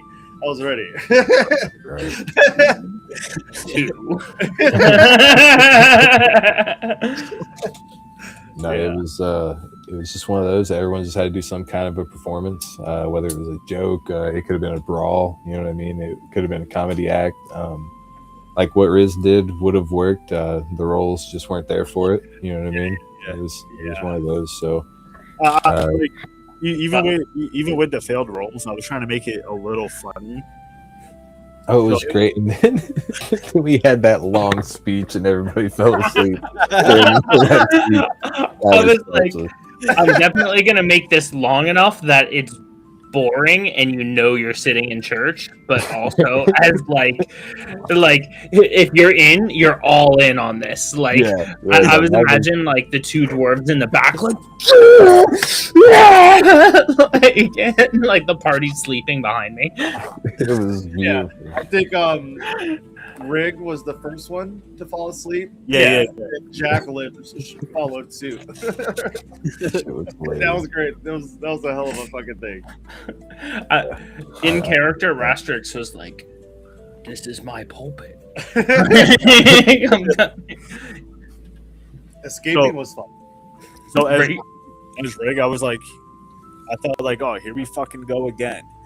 And it's funny that I thought that as a character because, I would think the same thing as like, I'd be like, oh, great, here we fucking go again. Can we add to our backstory that in the Unholy Wars, whenever I was like going to uplift the men and make them feel better, you were like picking off the ones rolling their eyes to go find the brothel to help them feel like I'm over here inspiring the men. You're like, this doesn't inspire me. But you know what does? Hookers. Yeah. Rastrix again. I know you're in there, Rig Thou. No, I'm not. Go away. Come on. I'm busy. Fuck off. I'll forgive you when you get out here. If you get out here quick. I'll forgive you if you shut up. I would love to see. Didn't I sing? So the backstory about that leads us into the final battle. Yes. So I was helpless most of the final battle. Like you guys walked in, met the ringleader, and fucking just kind of tore the shit up, dude. Like I had 3 bosses. One of them did a little bit of damage. He ended up on his ass. Ringleader ended up on his ass early. Last guy, he finally got to you guys, and by the time he got there, you guys fucking rocked it. So it was just. Did I decapitate one of them too? Yes. It was just a very interesting night. Ultimately, The battle was too one-sided. For the record, your gnome piece has a very low AC. So it was one of those. I was rolling low. You know what I mean? As a Yeah, DM, that was- sometimes that happens on my side, and like you said, the dice kind of tell the story. So we went from a super chaotic, everyone was dying, to this carnival where luckily I don't think anybody actually got a scar this session. No, so No, you know that what I was mean? an So impressive, definitely impressive session. the carnival provided. You know what I mean? It knocked my bosses God, right in the ass. It was also going to provide us some food, but somebody had to shoot the guy. Yeah. Oh, You told me the actually, fires were down. it will makes provide some artifacts even. Oh yeah, my bad. What? If you'd have done the tests or the games that the Jester set up, you were gonna get your first taste of an artifact. Oh, yeah, you had mentioned that. It's a shame we didn't get to that, but like I said, the dice roll the story. Yep. Yo, I'm kind of okay with it though, because Yep. like as the transition comes on, I can't help but notice that sometimes the characters forget themselves. Yeah. Perfect. Oh yeah. Before I get into our part of the questions, if anybody has them, I have a little clip of this episode. If anybody wants to watch. Hit it, bitch! All right. Sorry, I've been watching too much Pinkman.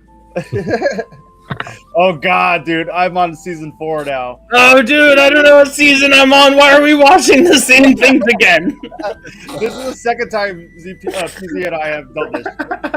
I do that shit with ZP too. Like we're like just randomly put on what was it, Shameless within like 4 days of each other. Oh my goodness. Yeah, with like Yeah, I forgot about that. whatever, dude. Remove the sound. It's good spam. We got to get the chat out of the way real quick, temporarily, and I'm gonna bring this thing up here. All right, this is a 2-minute and 11-second clip, so I apologize. I tried to capture the whole episode as well as I could. Yeah. 20. Yeah, awesome. So as you back into the corner, you see the two mirrored reflections of yourself turn real quick and go to grab, and you just barely shoosh as they just barely miss you. Can you do that one more time? Shoosh. You touch a creature. The target speed is increased by 10 feet until the spell ends. I touch Jack on the nose. You got this. Missed opportunity. What you doing to me, man? It's fine. Go a little faster. It's okay. Never touch another man's rhubarb. Fair enough. I respect. Hey, 19. Okay. As you hit him this time, he shatters, and then you go flying back out. And the mirror that you were standing next to is also shattered. I'd like to do theatrics here. Absolutely. Okay. As long as you pass through the audition, you That's shall right. have your final. It doesn't say that. Look, even on the back, there's not even any terms and conditions. All it says is it's just that. He takes your mouth and it drops on the floor for a second. So you pull the revolver, blow. It goes, just barely grazes the side of his face. Still, blood comes out. Yeah, you shot me. You took her face. Farewell. Comes around Jack. I am going to cast Thaumaturgy, and I want to change the fires from red to pink. Holy fucking shit. So we got 5 in the pink, 2 in the stink. That's hilarious. I love it. I fucking love you, bro.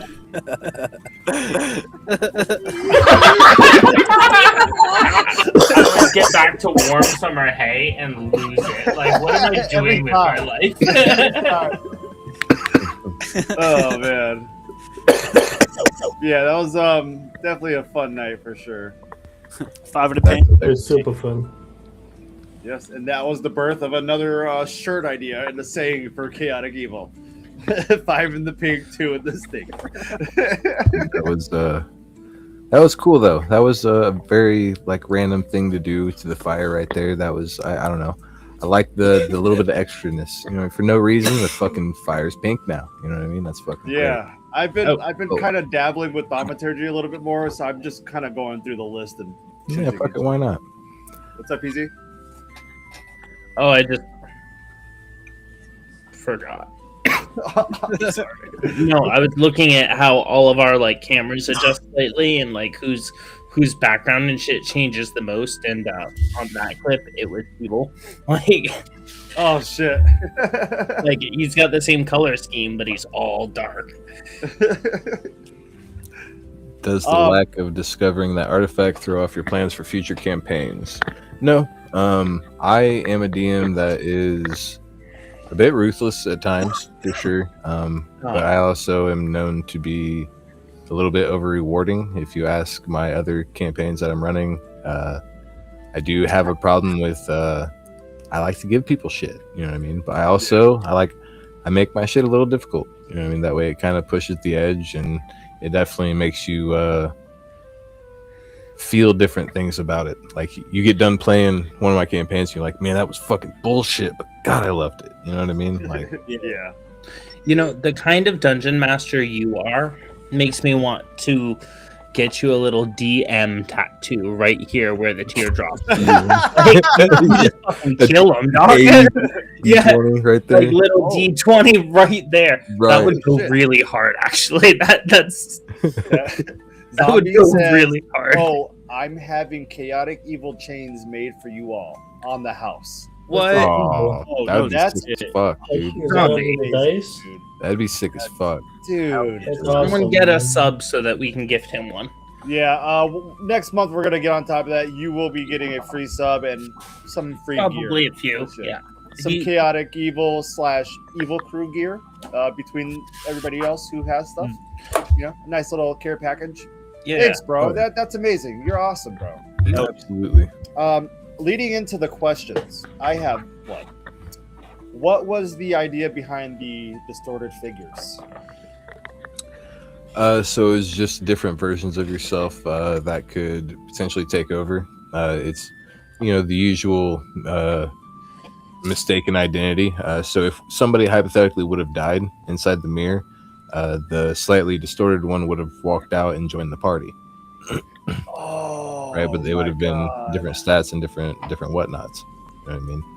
Holy then shit. That would have been a chance for them to do that. But then you guys shattered all the mirrors, so fuck them mirrors. You know what I mean? I'm pretty you sure know what? you. That's I didn't know wild, dude. in character or out that was going to be an option. I was just like, no, fuck that. Lock the mirror. And I did want to make them breakable because they was one, like, I don't know. It's a great idea. I want to shatter them all. You know what I mean? Let me just Yeah. get through it. You know what I mean? Otherwise, you would have been walking through, trying to figure out a way out. You know what I mean? But just True. I just definitely would have remember- been replaced zombie. I just remember when the Olsen twins beat that witch that way. So Hey, hi, babe. Hey. Hey, what is that? hey, it's Ghost Ghosty. Ghosty. Hey. If there was a sound effect for her showing up, it should be like like we were both doing sound effects. Fancy. My next question. I wasn't sure anybody caught that or not. So I was just gonna move on like nothing happened. But yeah. Oh, next question is. My next question, it's a two-part. What did you think of Ickham shooting the Jester, and would there have been? Oh, you already answered that. Actually, so yes. What did you think about him shooting the Jester? Holy fucking shit. You know what I mean? So I play chaotically. It's very like, I had the room set out. I did not have any of what the Jester said set out. I'd never have like hardly any of the conversations ever like set out, right? I just know like the direction I generally want them to go, and I see basically what I can come up with, and a lot of times that's just canon right there on the spot. You know what I mean? Beautiful. Yo, But he shot him. I was offended because like there was a whole like, okay, there's the fucking psychology of the game and the psychology of the players. Like, you know what kind of players you're gonna play with, and sometimes you get someone who's like little, like they steamroll the board a little, or like, it's like the paladin character usually. Yeah. They're like, I'm the main player or whatever attitude, and you know what player it is and whose character it is. And it's not always the same, but you need to be aware of these things. And no one on our table has ever interrupted a cutscene. So Yeah, then, you're Shot right. me That fucking was, thing. that So was I was the like, very first time. Yeah. I was over here changing my whole thought process because now my cutscenes might be as damaged as they were in previous campaigns, and not in a disrespectful way, just for the plot, dude. Ikem is a quick gunslinger. It's one of those. He obviously does not take any disrespect towards the party whatsoever. You know what I mean? That was complete proof of that one. That was Came to definitely see the boys. that was Click, click. Oh, now it's scary. Out my homie. That had me. Oh man, that threw me off so hard. Yeah. so shot more. On that note, my character, me as a character, I really just wanted to turn around and like try to decapitate you. Why did you shoot him? Exactly. Like what the fuck? that for me, that was a real what the fuck moment. That was a what the fuck moment for sure. Yeah. My next, and it threw off my game for like the next 5 rounds, and I was like, what the fuck? I, for one, have never gone to a carnival without a funnel cake. right, dude. My next question: who do you think had the best performance at the talent show? Oh. Drum roll. Based My off, choice- okay. my Based choice off roles was or great. based off my chosen performance? Just your choice. My Rick choice stole the show. was Chez. She entered strong with Hamlet. Like, I respect, as a poet, Yeah. like, I am a sucker for poetry. Oh, you know what I mean? God. So like that was perfect. I was like, yes, let's do this. You know what I mean? And then she Yeah. rolled bad, and I was like, no. You know what I mean? 'Cause I wanted that to work. No, Riz, that was hilarious. Riz You know what I threw mean? me off guard with that one. I was like, what the fuck? I was like, are we on the street right now? Like, Yeah. it was such a carnival move. You know what I Yeah. mean? I was like, oh, dude. So, yeah. I Doing street magic right off the top, dude. Like, he was ready. literally. I was waiting for him to pull an audience member as a volunteer. I didn't expect So- Ikem to blast him. Riz, yes, but Ikem, not so much. I'm not gonna lie, with that, me thinking of that cup trick, I panicked. I didn't know what the fuck to do. So I was like, yo, what is the most like normal thing that I could do at a carnival? It was perfect. It was That's what I perfect. want, is that off the top moment that just fucking comes out of left field. Yeah, Like, it was just total like, oh shit, what am I gonna do? What am I gonna do? What am I gonna do? this is a great group for that, though. You guys play everything so fluently. Like, no matter what I've thrown, what PC's thrown, like, it's all just fucking gone so smoothly. It's so great. Yeah.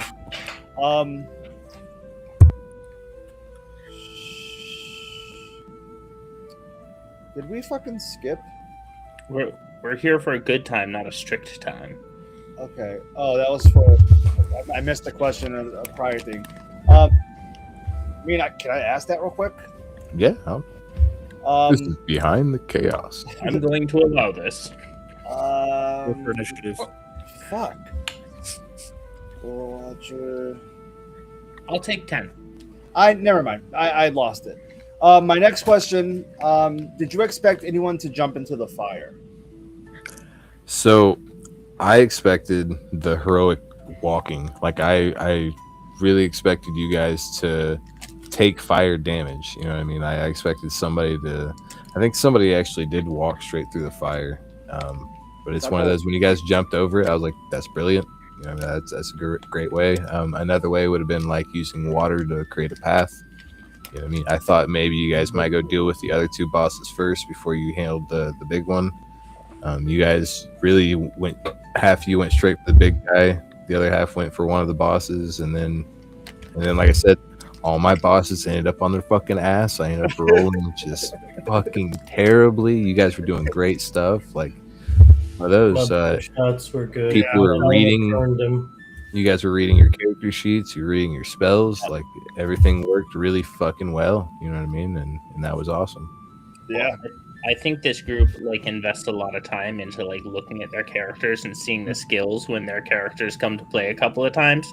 Yeah. Because they're obviously very proficient, like very quickly. A lot of us have studied, and I've it's great. It's so cool. Like I thought I was the only one that took that deep dive, but it seems like everybody else has, dude. I'm so happy, dude. We're all falling into this rabbit hole of D&D. Yeah, no, it's all about the plot. Yes.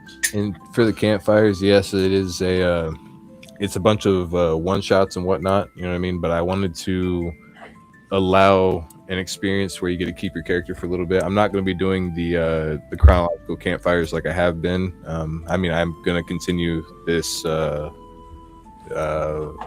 section of memories out. I'm going to play it out, but past that, it'll be back to the one shots and whatnot for me. Okay. But anyway, though, it gives you a chance to play another character, learn another character, and then go from there, or even change still if somebody wanted to. You know what I mean? Sweet. This one's a two-parter. What made you choose a Ring of Fire, and did you have any plans for the tightrope? Honestly, I fell into a burning ring of fire. That Okay. does it for me every time. It was on my head that day, and then also that map. I found that map as well, so it was like the universe spoke, right? So it was just one of those like. I seen the regular map and I was like, oh, hey, 3-ring circus, that's perfect. And then the picture right next to it was 3-ring circus with fire around it. And I was like, hey, I fell into a burning ring of fire. Perfect. You're like that. R.I.P. Johnny Cash, man. Thanks for the idea. Yeah. Thanks for the inspiration, my friend. Did you have a favorite moment of that episode? Oh, my favorite moment of that episode. The smashing the mirrors I thought was absolutely beautiful. The what the fuck moment though from Ikum was great. The mirrors is just above that one though. Honestly, smashing the mirrors and just saying fuck it, where's the exit? Yeah. Love it. That one was perfect, honestly. I love how that happened while I was thinking about it. Because I was like, yo, I'm tired of these fucking mirrors. Oh yeah, like you could have died. Yeah, I almost did die. How do I find him? oh, I have a question. on that. So, if one of our characters was in a mirror and that mirror got smashed, would the distorted version of that character die as well as the character? That was going to be an on-the-fly moment. I didn't think about that until someone mentioned smashing mirrors, and I'm like, I don't know what's going to happen, but it's going to be fun. Right? Like, because you're transitioned to a different plane, and that was the ultimate teleportation door to that different plane. You know what I mean? So I don't know what the fuck was going to happen yet. You know what I mean? But ultimately, something definitely would have happened. Again, I play very chaotically, so it would have been I think right there moment. And I don't know. Because I was prepared for that. I was honestly prepared for that, and I wasn't disappointed that it didn't happen, but I was also grateful that it didn't happen. yeah, me too, though, for real. Because again, I had nothing planned for it, so it was. That was stressful. Stuck in another plane. You're like, all right, how much water do I have on my person? Because I'm. It's not looking good for little old me right now. Any final words, anybody? Fuck them mirrors. Yeah. Final question, but it's relevant to the entirety of the campfires so far. Okay. Relevant to Ikum, what is your top 2 favorite moments and your least favorite moment? Chris Dick is top. Period. Yeah, that's again, like one. That's Chris Dick is just fucking amazing. My second favorite moment was the grenade launcher with the action surge. Oh shit! That was, it was just boom, boom, boom, boom, boom. You know what I mean? So it was a lot of attacks on that one. Wait, I think I've seen a cheat code like that. It was ridiculous. Yes, it was ridiculous. I've seen that cheat code recently. You guys use it on yeah. You know what I mean? Yeah. Same idea. That's exactly what happened. What's up with that? Yeah. Action surge and a grenade launcher for the win Yeah, that's every like- time. It's like spamming the rage and dropping a fucking rocket launcher on a dragon. Yeah. That game. All right. I don't know if I have a least favorite on Ickham. I'm pretty well happy with him as a character. You know what I mean? Like he's done great things. Yeah, I like it. But the only thing he hates you for is shooting the Jester. Yeah. You shot the Jester, but fuck it, that's what you get. You get nothing more. Right, so if that is all, we are moving to our last screen. That's right. The DM for the night was none other than Pirate Zach. This one was labeled the Kingdom of Jest. So it was. So, a question before we continue into it, right? If Gnome Thugs had a motto, what would it be? Well, while I'm proud that the Gnome Thugs are who they are and who they've grown to be and chosen to be, I am not one of them. I am only the DM. So I would have to defer that question to the party.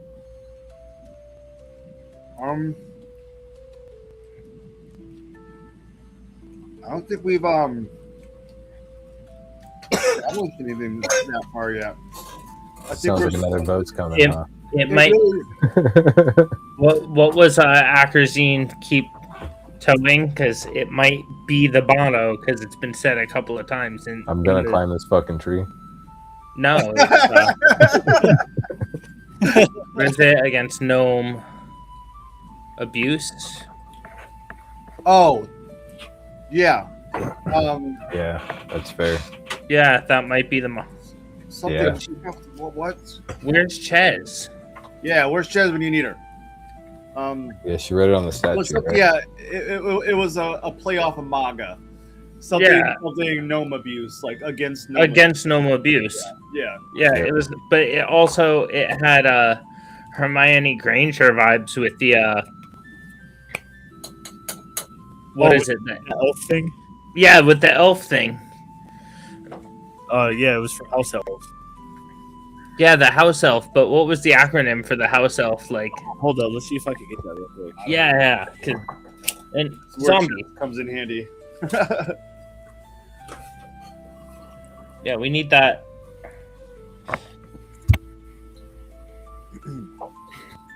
Like it's on the phone. No, she had to go somewhere. She told us Right. prior to the stream that she was only going to be around for an hour and a half or so. Yeah, but yeah, but I think that might be the motto. Yeah, that'll probably be it. Oh, yeah. All right, we can continue. Damn it, she dropped that in on us. She got Continue. it on the technicality, folks. Okay, you're up, homie. Who's got questions? I didn't know if you wanted to lead in first and Oh, it was. I got summarize what happened. I could summarize. So you all arrived in the Kingdom of Jest, walked down the aisle of statues, were welcomed into your little suite, all color coordinated by each room, had a piano room and a bar. It was very, very regal, becoming of a Prince of Jest. And in the morning, you'll fought an Oscar Mayer Wiener spam monster. Basically a flesh monster created from all the breakfast meats you had ordered. At the same time, That's great. the room's mimics sprang to life as you sat in them and on them. They sure did. You guys fought valiantly for hours. Yeah. So I'm gonna open up by pulling the curtain back and telling you You are level 3. This was- and this is what I mean about you guys forget yourselves as a character, because you are level 3. Yeah. And you are very outnumbered. Yeah. And this tracked as like a CR7 encounter. Yikes. It was designed to run away or die, and you guys chose die for most of it. Yeah. So, but behind the scene on that one, real quick, I'm freaking out, right? Because I'm watching you guys on Twitch, right? I'm at work when you guys are like starting this battle, right? So I'm like, fuck, they're gonna fight it, you know what I mean? And I'm riding home with it playing through the speakers, right? And I hear you guys still fighting it, and I hear it not getting bloody, and I'm like, oh fuck. So I get home. I had been in touch with PZ, thank goodness. But I get home, I'm trying to load fucking Restream, dude, and I'm reloading and I'm disconnecting and I'm restarting the router, dude, and it's not going. So after like 10 minutes, and I'm listening still on Twitch, and you guys are getting closer and closer to that. Somebody just fell as soon as I logged in. Like, it was just, it was so intense for me as a viewer, like trying to just get in here to just open the door and be like, get the fuck out of here. You know what I mean? Yeah. Yeah, no, that was an intense fucking moment. It was. I was curious, what were your guys' thoughts when right before you got inside the kingdom? Like, you're about to be at Jest, you're approaching the front doors. What were your thoughts? Matt, you go first. Well, my first thought is the significance of the statues. What could it really be? That was my thought I had for maybe, I like to say, at least 3 hours after the stream. What indeed? So those statues have a lot going on with them, and I would encourage you to investigate them in game. I'm gonna try. Although right now it's gonna be hard. it will be difficult. Oh no! Oh, I can smell some problems now. You heard it here first. I can see some bloody knuckles and some mustache. He's starting to see what's going on. He tried to play Bloody Knuckles at a table. What do you think about it, Rizzy? Thank you. So when we stepped into Jest, I automatically knew the minute that we got there it was going to be a shit show. Like, I already knew, I just didn't tell anybody. This is the blind guy's like, this is gonna suck. He's like, I've seen this before. I know what's next. I've seen this before. What? Nothing. Yeah. This feels all too familiar. Who was it that got knocked? I know I was one of them. Me and you. Okay. And my words. So how did you feel when you got knocked? I panicked. I fucking panicked. How is Zarbal gonna come home and before ever seeing the king, he just dies? You know what I mean? I was so mad, but I thought this was a test or something. Like, I didn't know the strength of these mimics prior to all that, so I was kind of I was worried. We lost PZ. Yeah. Half. I was pissed. But I'm pissed because I was trying to get out. Yeah. Okay. Did we learn something that day about how to escape everybody? Yeah. Have eyes. Anyways, so my mouse was literally hovering right over the delete icon for D. Oh my god. So I was 100% prepared for my character to die and lose that character. See, and that was my next question. If your character would have died, what would have been the biggest regret for you and for your character? And how do you think you would have handled it? Obviously, you said you would have erased it. You know what I mean? But like, as a player and as a character. So as a player, I'm kind of mad that I made my character blind because that really, during the campaign, it really puts me at a disadvantage for my character's type and abilities. So if he had his vision, he would be performing a lot better. I'm only playing as a blind man. Right. Kind of 1 minute. Yeah. So I was I was just ready for. Yeah, I was right with Riz. I didn't know how to feel. I was nervous. I was a little upset at myself. Yeah, I was definitely going to get a little sad. The minute I fell, I was like, God, this is it. This is it. Like, this is gonna be my first real death. You know what I mean? Like, because we've had deaths. Yeah. Yeah, it's all the pictures, all the posters. Were you on your second fail when I came and punched everyone that had to wait? Because I remember resurrecting both you and but hand in hand. You resurrected us, yes. And Sorry. There you go. So yeah, so Maelstrom, you as well on that one. Oh, sorry, once more? So you as well on that one. If your character would have died, what would have been your biggest regret for you and your character? Biggest regret for me is that I lost my first D&D character, and then I would not have been able to resurrect my team, not be able to save anyone, not be able to do anything that helps. It isn't burden-wise. Because Glint is an essential character to the group, for sure. And how would you have handled losing Glint? Probably really bad. I don't handle loss of creations well. Yeah. It's gonna hurt. Like, that's gonna hurt when it happens. It's gonna hurt. Yeah. I'm invested in y'all's characters. Yeah, same. Like it's gonna hurt me. As very careful. I'm going to play so cautiously from now on. I am so mad at myself for that last one. Thank you, Gentario. Yes.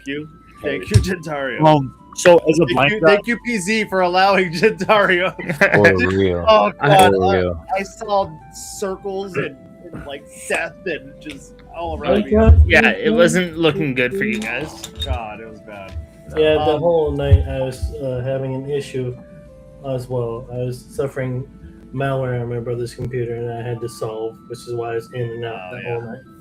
It was rough around here. My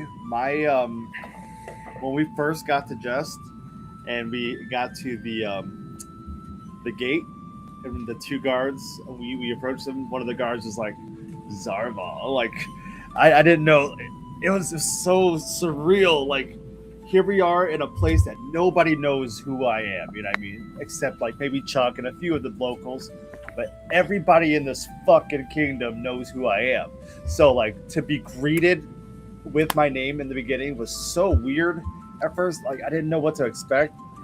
But I just played along with it as best I could, man, because like the excitement was in there, but I was nervous at the same time. I was like, this guy could like stab me in the back of the head as we're walking down the, I was like, oh shit. That's the thing in Jest is like you don't know if anyone's going to be your friend or your foe. It's like it's not a friendly place because like I tried to build the one shot so you guys would understand that as players going in that shit might fuck you up and fuck you around in here. When you were explaining the statues, I thought it was all the same shit of like the frog statue from the werewolf episode. So I didn't really think much of it. But you started explaining this one specific statue. You explained it so well that I started getting emotional. I felt something coming from that statue, and I was just like, oh, bro, like, am I wrong? Am I thinking too much into it? I was like, why am I going to, like, break down in tears right now? Like, I am fucking, because, like, I built this character off of a mask that I bought at a Ren fair, and now he's my favorite fucking D&D character. You know what I mean? So I I'm cannot all like in. a month from now when we're talking about this again. I am going to.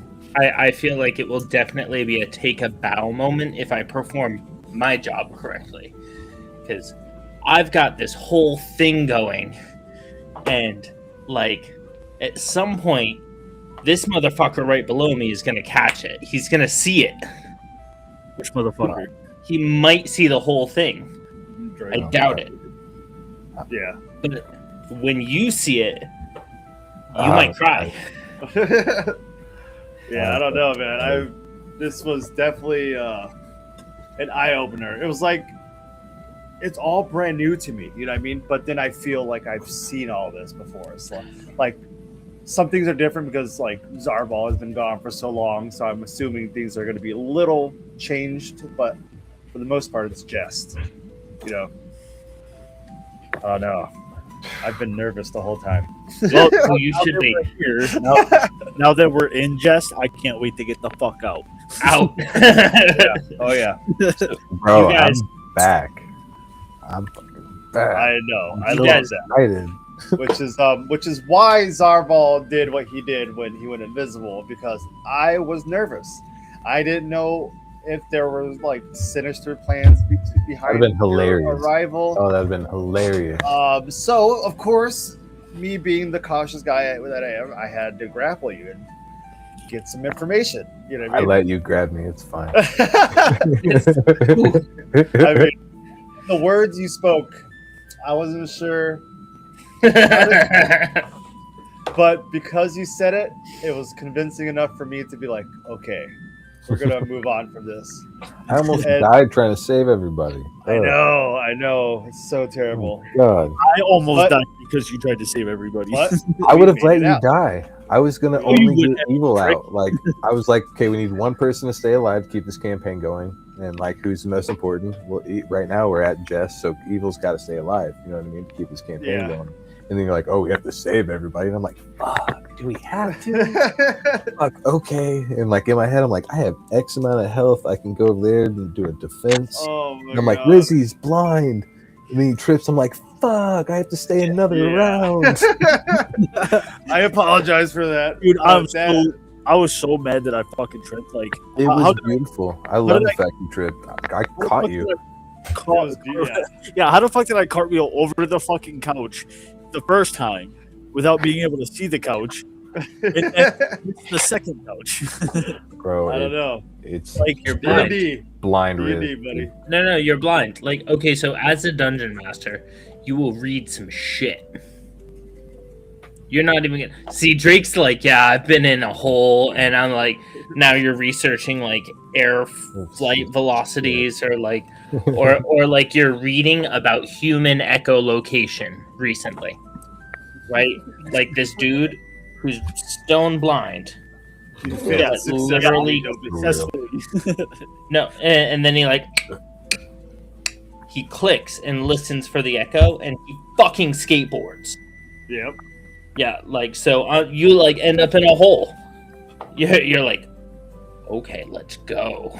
But also, I'm thinking like Rizzy, he like heard it fall over or whatever. Like Yeah. Blizzard, he like topples over it, but he didn't hear the other one, so he hits it. Yeah. It was Okay, perfect. so we did not die, but Yeah, we still- made it out the room. We did make it out the room. I'm so glad I had these potions. From one chamber to another one, which was many times more sinister.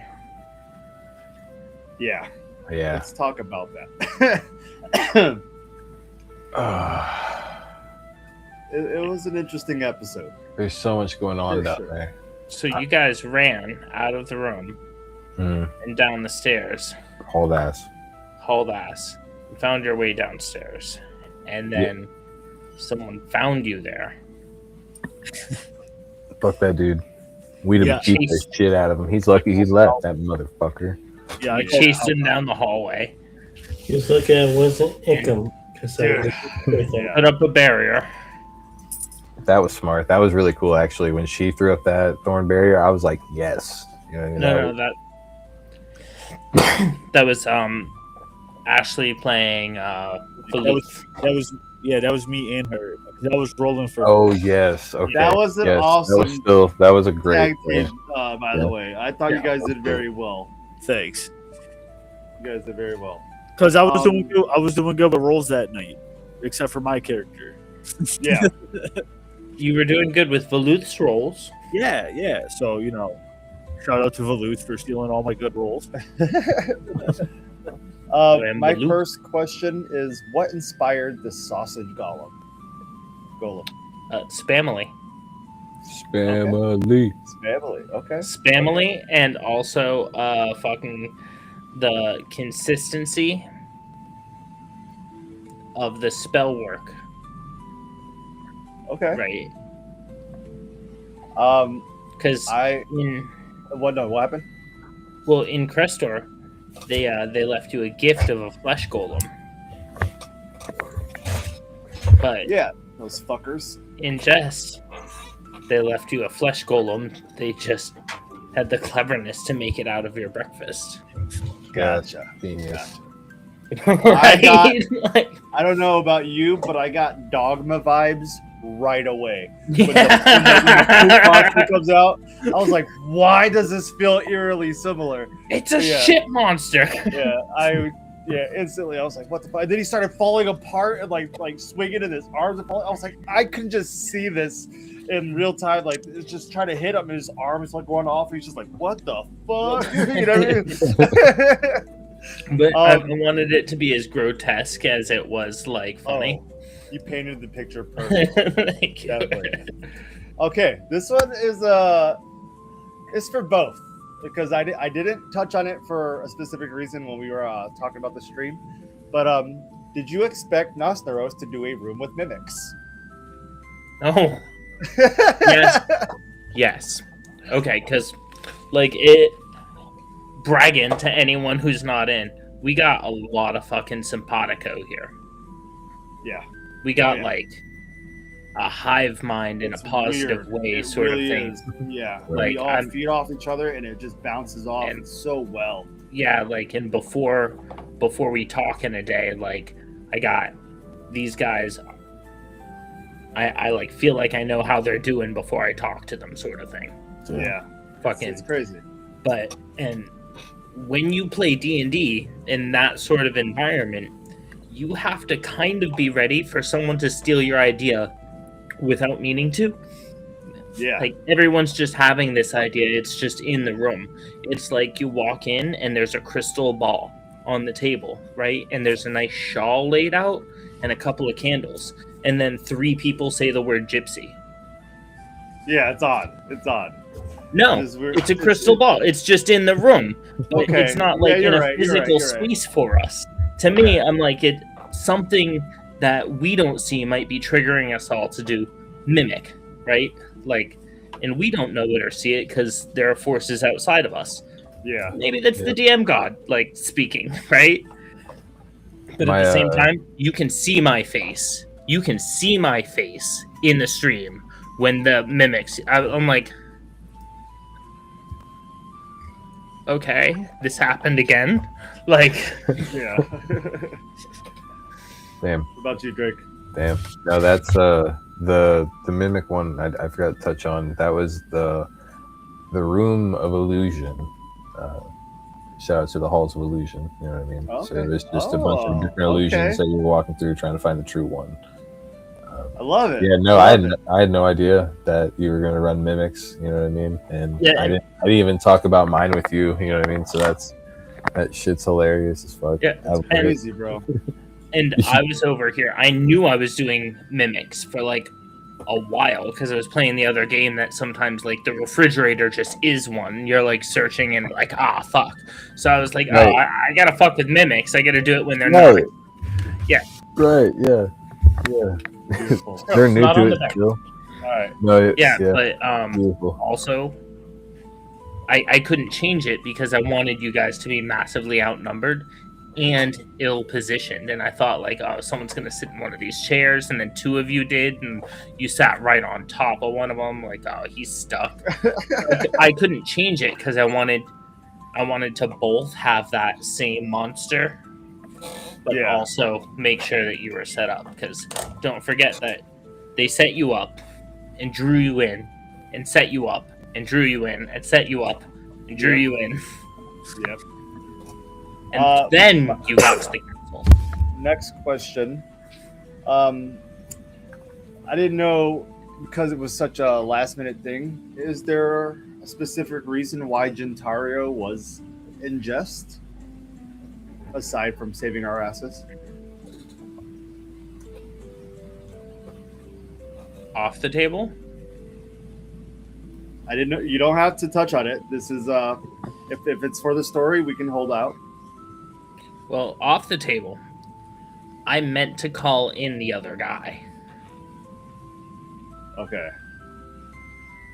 The changeling with hiccups.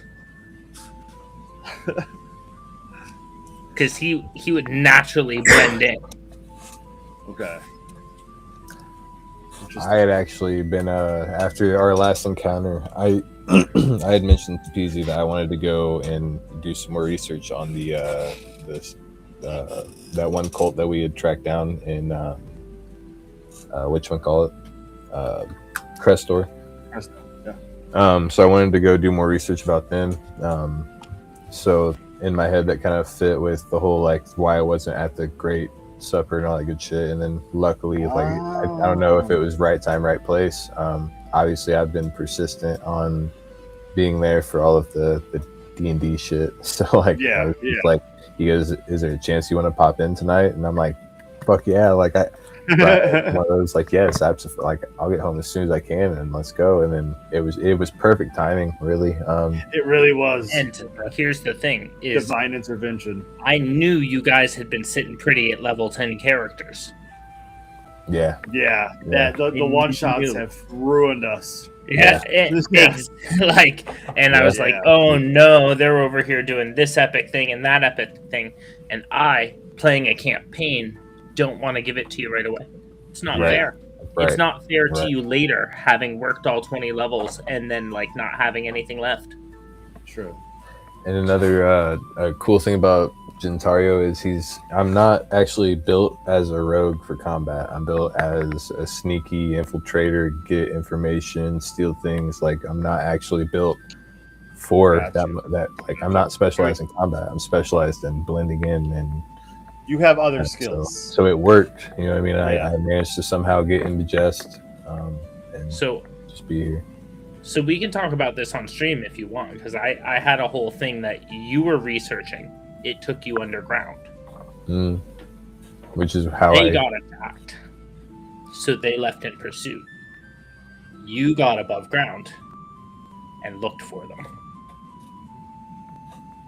Interesting. And everyone's like, hey, they went to Jest. And you're like, but knew better and went around where the Svervnevlin were.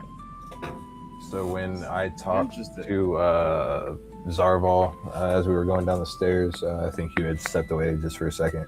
We did a little bit of RP right there, and I had heard that he may be the king of Jest. So we kind of cleared that up that he actually is. So it was just one of those like, oh shit. So like it's one of those my king moments, you know what I mean? Especially with all the good that I found out that he had done in Crestor. Because Crestor is my home. Crestor is Gentario's home, so I'm always happy to see that thrive.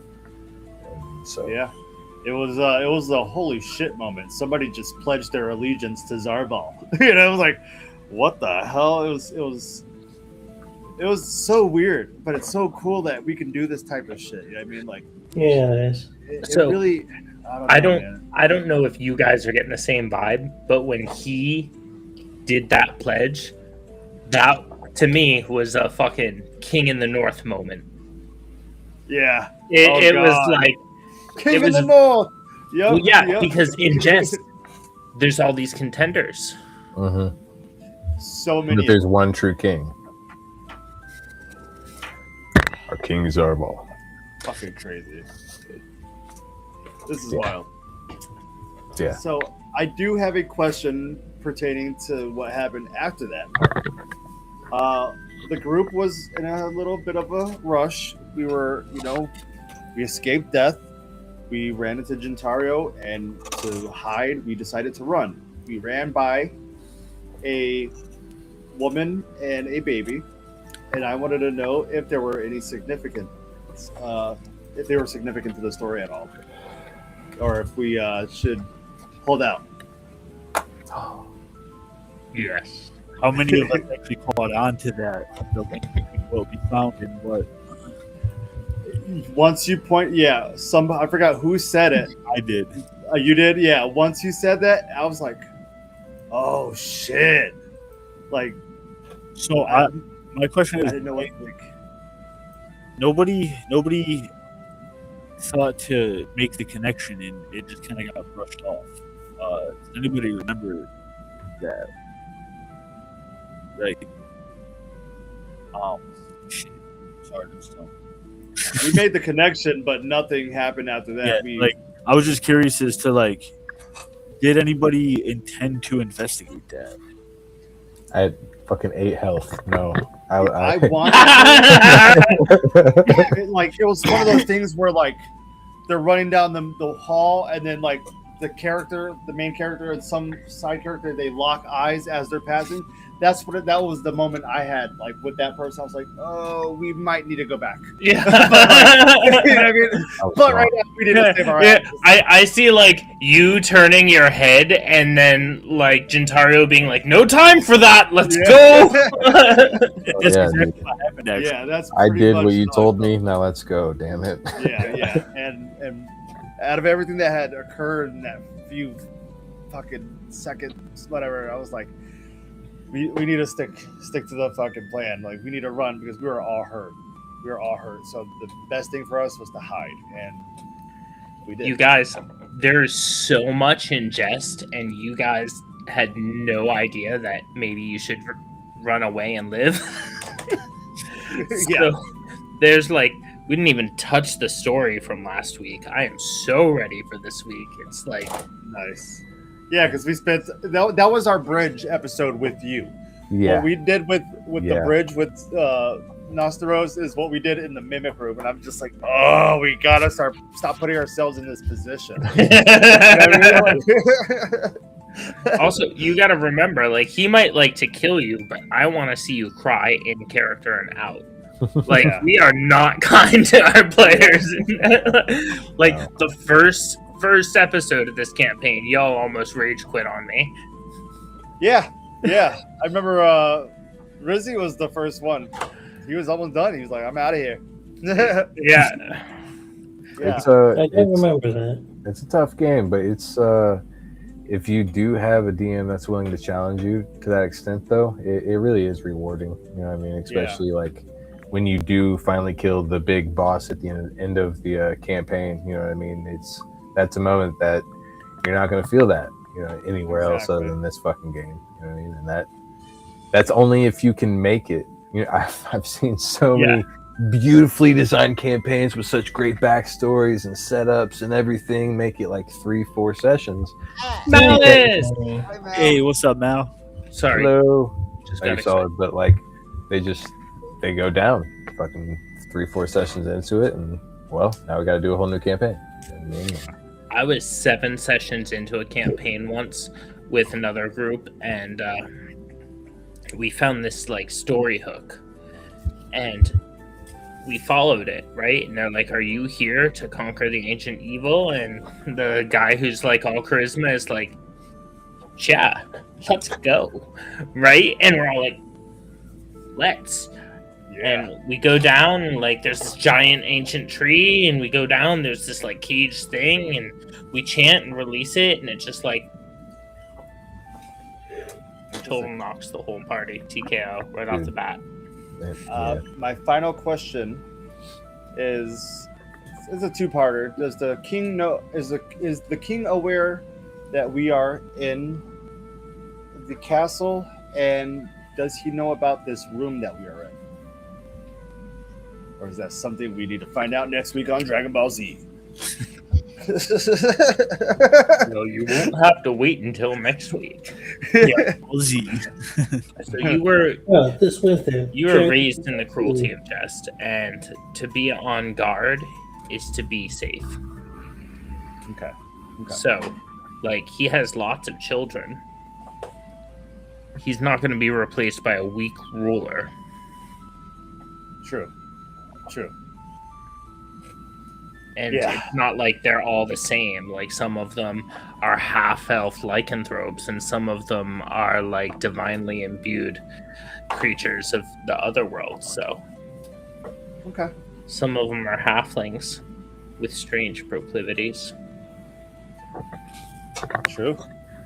Hmm. Actually, I had other questions now that I'm looking at my notes. At the final room, Acrazine held on to a specific stone. What brought that idea? That idea came from... What was that based off of? I don't think that was really based off of anything. There's a thing that I'm aiming for, and it's supposed to come together. Okay. Yeah, I kind of started picking up on that because I know where it's kind of going. I It think. might. It might. I almost All cried. leading a sort of place. Yeah, When Rizzy was explaining what he was seeing and how he felt, something in me, I was like, "Oh shit!" I don't know what it is. I don't know what, but for some reason, it drew me in. I was like, "Oh shit! This might be a thing." You know? I feel that in Rizzard's journeys, I gotta say I'm kind of like I'm on the fence about saying it though. But I think I know what's gonna happen. You know, that's the good thing about this. It's like we can think one thing, and then next week, But I'm prepared for it. yeah, next week it's like, oh shit, there's a Tarask. You know what I mean? You never fucking know, dude. You know what I mean? Never fucking know. So it's Oh, beautiful. no. Tomorrow you get to see what's next. Yes. Oh, God, I Yeah. forgot.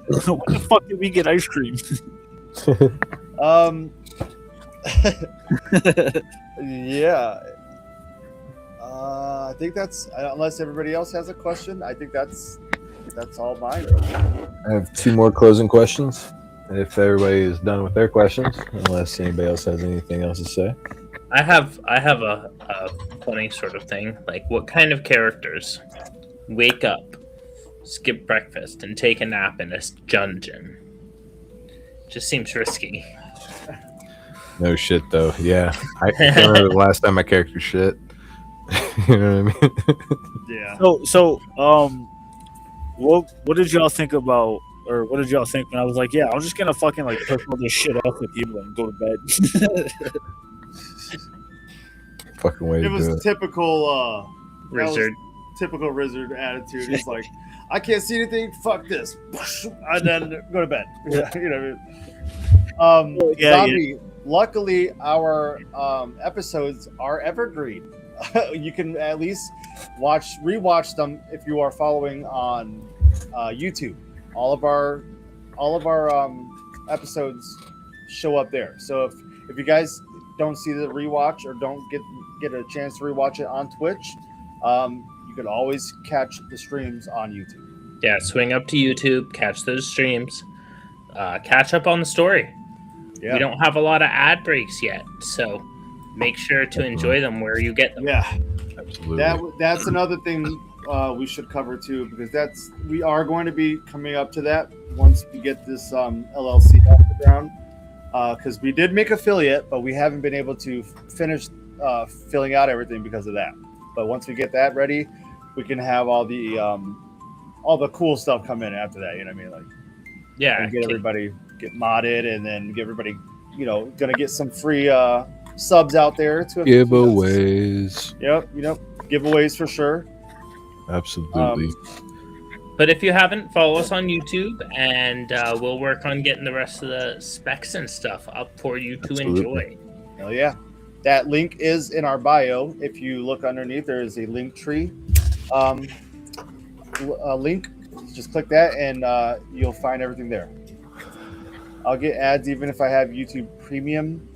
I don't know about YouTube, but if you are subbed to our channel on Twitch, you will not have any ads. Well, thank you. Follow it on YouTube. We appreciate it, Zombie. So the answer is no on YouTube Premium. You will not. And having YouTube Premium will do more good for us because you're following once we're monetized on YouTube. Yep. So thank you. And also, for all you do. Yeah, bro. You have... we don't really have any expectations for new members when we bring people into the group. But, just to be a kind person and be mindful of everybody, and be, have fun.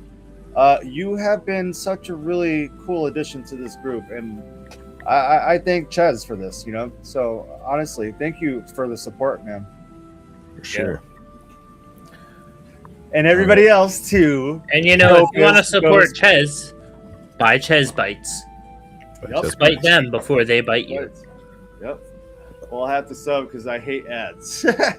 You, as soon as we get everything situated, you're getting them. You're getting a free sub. Don't worry about it. It's not a foot long, but it's a sub. You're gonna get free subs like your name is Dom. Oh my god. Yeah. He's gonna hate me for that. Last two questions real quick. Oh yeah, that's what I meant. Final question. Yep. What legacy do we want to leave behind with these campaigns? Whew, he's coming in with the hot ones. The next one's better. Jesus. PZ, let's run you on that first. I am challenging myself on the campaign to develop something as I go that's going to be fun and kind of theatrical, but also push you to uncomfortable places in order to receive those valuable emotional rewards. Because I play D&D like an addict. I'm in it for the plot. Like, we're in here, we're watching D&D based TV as a group. Like we got a big couch and we're hanging out we're like over here playing D&D Fortnite. Like, we're getting our fix. I'm like got two books sitting next to my shit. I'm like typing on digital assets. So for me, my campaign is not just to make a good story, but to make a complete story. I want to tie them together in such a way that makes you not just feel like you want to play D&D again, but makes you want to feel like you don't know what I'm going to do. Yes. And you definitely want to be all in. So I don't know. I'm playing the bigger game, and I'm trying to make it fun for me to discover it as much as write it in a way that's going to be valuable to each asset to the team. Absolutely. Matt? Yeah. Kind of legacy do you want to leave behind in these campaigns? That's a tough one.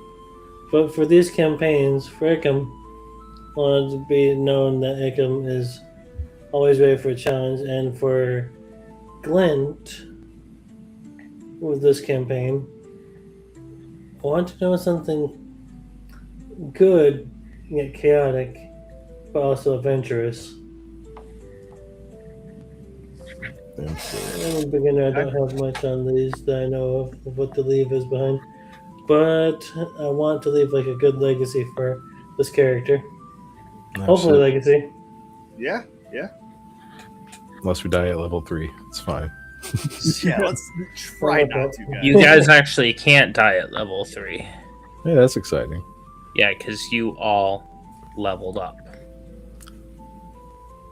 Hey, that's exciting. I've been meaning to That's find out one way exciting. about one way. That's awesome. It was coming. It just wasn't right when you got to Oh my god! with the level 7 Level 4 encounter. motherfuckers! Yeah. So you have homework for the day. Oh, Oh, beautiful, God. beautiful, beautiful. Oh, all right. That just lifted my heart. I was like, you have things to do, but also that level in 7 encounter was Oh shit! fucking you up. Yeah. Yeah, no, they By should tomorrow. have run. Yeah. Should have Oh yeah, run. for sure. For sure. Resident Evil, same question. Riz, you go first. Okay. So the legacy I want to leave behind with specifically with my original character. What I want to do with Riz is I want to do something that's gonna be memorable for any given time. Like, 10 years down the road, Evil could be telling a story like Wizard, and I want the legacy to be in and out of D&D. Damn straight. And I want it to be memorable. So like it could be any one of you talking about something I did as a character, and just have that memorable moment with my first character. Absolutely, for sure. I personally have been watching the way that RizzYaBakedHomie is all in on the world. Like, RizzYaBakedHomie is not an NPC slayer. Like, I see that you get your jollies off on like the Yeah. way. Yeah, but RizzYaBakedHomie is definitely like making that impact, because right from early on you were like, oh, I'm gonna like fuck around, like, fuck those kids, gnomish kids. But in the same time, you're over here like finding a deeper understanding with NPCs and shit. And I'm like, yeah, he's all in. I turn around and I'm ready to just fucking off NPCs or throw them under the bus and have guards beat the shit out of them. Yeah. That's me having my fun, and then I saved all the serious shit for RizzYaBakedHomie. It's been a ride. Like, I don't want to be the like buzzkill of D&D, but I also like bringing it up and bringing it down, sort of thing. Yeah. I just I don't know. A few years down the line, I'd like to have something to tell my kids and my friends and stuff. Like, hey, we, regardless if we keep going or not, we have something to look back on to date ourselves and be like, look, this was where we started and this is where we are now. The fucking Zarval mask up on a shelf. You're like 80. There was a day. Yeah. I want to have people feel like they're part of this. That way, if they can own some part of this story or a character or something like that, like give back to the people somehow and give them a sense of like community and then try to just see where this goes. I just I enjoy playing as much as everybody, and I just really, you never know where this is going to go. This road can go multiple places. Yeah, it's so beautiful. I love this game. I love watching Evil as a young DM like explore his storytelling, because I know you've told stories and you're a writer, but like watching you like be excited and like explore new stuff, and like it fucking brings a lot of like old school joy back into it for me, because I get excited, but also like some of it I'm like, okay, I gotta write it like this and like that, but like it gets me pumped for the process again. Yeah, definitely inspiring. Definitely. All right, last question. Ready for this? What makes Kaotic Evol different from any other campaign being streamed today?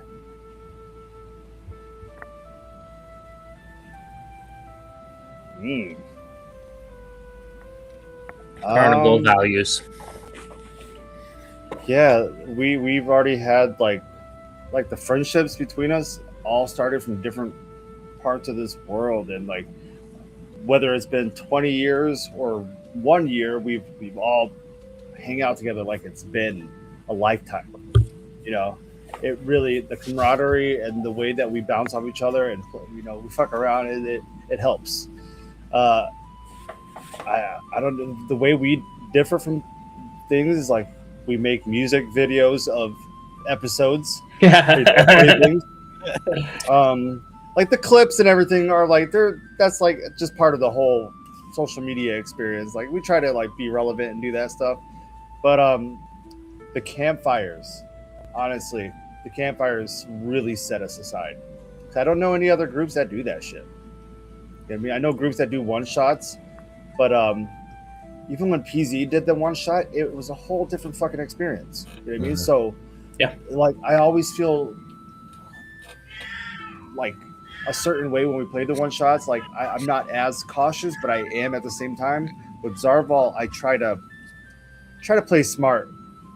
I try, you know what I mean? Like, I don't know, but yeah, Jack and Thong, those were just two Joker characters. I was just like, who knows what'll happen? You just play it by ear, you know, Chaotically. Yeah. But that's what's cool about campfires is you get to taste those characters that you wouldn't otherwise get to play. Mm-hmm. Is everyone's cat okay? I heard it too. So, and hear that from my end. Yes. So we have like a 19-year-old cat that just will not shut up when she's left alone for longer than 2 hours. That's good. That's a super cat, but she. This cat's like, is anyone here? Yeah. I don't like being alone. That's exactly Zombie it. says, oh, hold on. This is what I have to keep reminding myself so I don't get pissed that they only gave me 30 minutes in between. It keeps me out of my own head for 6 hours a week, which is a huge help for my mental health. I'll fill you guys in on the darkness inside of my head one of these days. Well, I'm glad that we can help out in some ways. Like, I love seeing you in the streams all the time, man. It's really cool. He's been in every single one of our streams. I know. All of our D&D streams. He's been in my solo stream. He's been in me and Riz's stream. He's in everybody's stuff. Like, that is a homie right there, bro. So thank you. Thank you, Zombie. Hey, Zombie. This is crazy. And I just met you. Well, do you gather? Like, have you ever considered gathering for the homies? That'd be fun. You don't gather for the lineup, dude. Why do you gather? No, we don't gather for the lineup. Just go hang out with friends for 4 days. You gather for the homies. Yeah. I only gather to see Skits Craven. Oh yeah, you cannot live without Craven. I tried. Your Skits off the old block, you. Hey, I think I know somebody that made a diss track. Oh God! Every time I hear that, I'm just like, oh God, I could have done so much better. It's so ass. But that Skits Craven meet and greet in the 24 gathering was fucking hilarious. I don't know if you saw that. It was just a tent going to main stage, and they had his body like in a body bag, and it was like Skits Craven meet and greet. It had his head hanging from the thing. It was crazy. It was crazy. I spent like 6 weeks trolling that guy. I remember. Yeah, dude. We all did. Which party, dude? Zombie says, I was telling Evil I might drive to the house party. The house party. Oh, Dude, I think that happens a couple times a year. Or we might do a different thing. We might do a few other things. Yeah, there's he's got a few planned.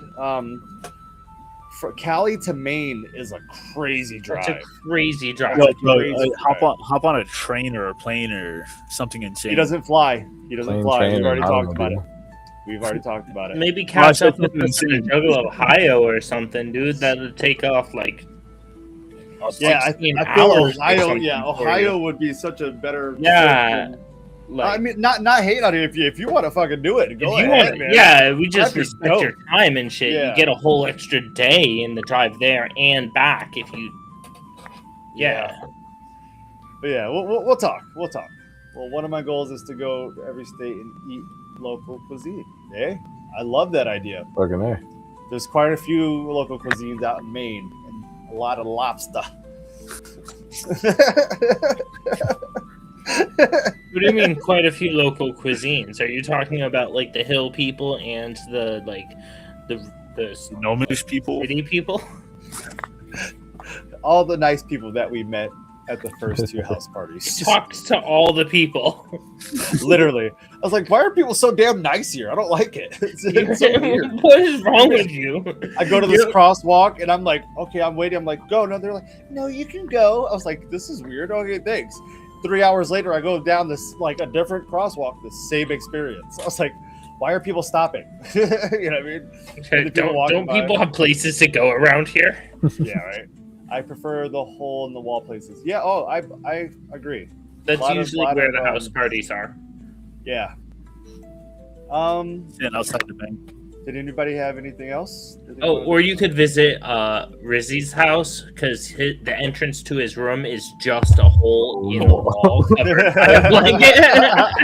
Yeah, you gotta move a curtain to the side and everything. Yeah, you just move the curtain and then you move God. the plastic on the other side. He doesn't want the breeze getting in. Yeah, it gets cold in here. New Orleans would be fun though. That'd be great. Oh shit, I've been to New Orleans. We are going to be on tomorrow night again at 7:30 p.m. Yep, that's right. Eastern time to continue our wonderful story of the Gnome Thugs. I do want to throw out that next week I will be DMing again. This will be we're gonna pew, pew. Oh my god, what is wrong? Let's see how long I can make him stem. Oh god. I'm going to do my second story, and this one is going to be interesting because we are all going to experience watching everybody play one of us. Yeah, I'm really excited for it. So that is going to be crazy. I can't wait to see how everybody portrays everybody.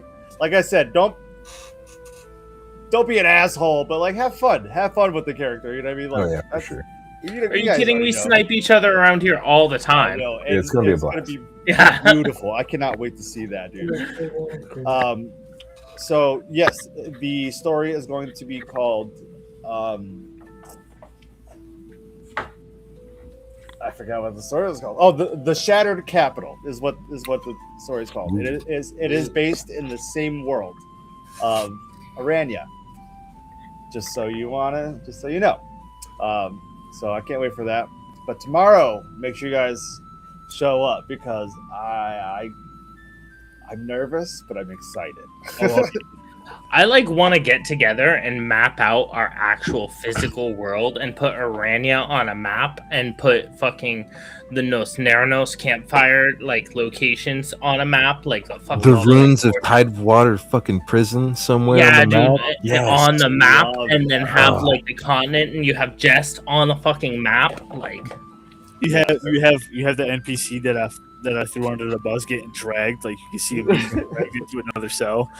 Yeah, and then we'll have I'll talk to you. We could potentially have followers name places. Yeah, We all need VR so we can make this. And just What's that? figure out. We could just use. We could We got talk. some. We'll we got talk. some We'll talk. ideas. We'll Yeah. talk. We'll talk.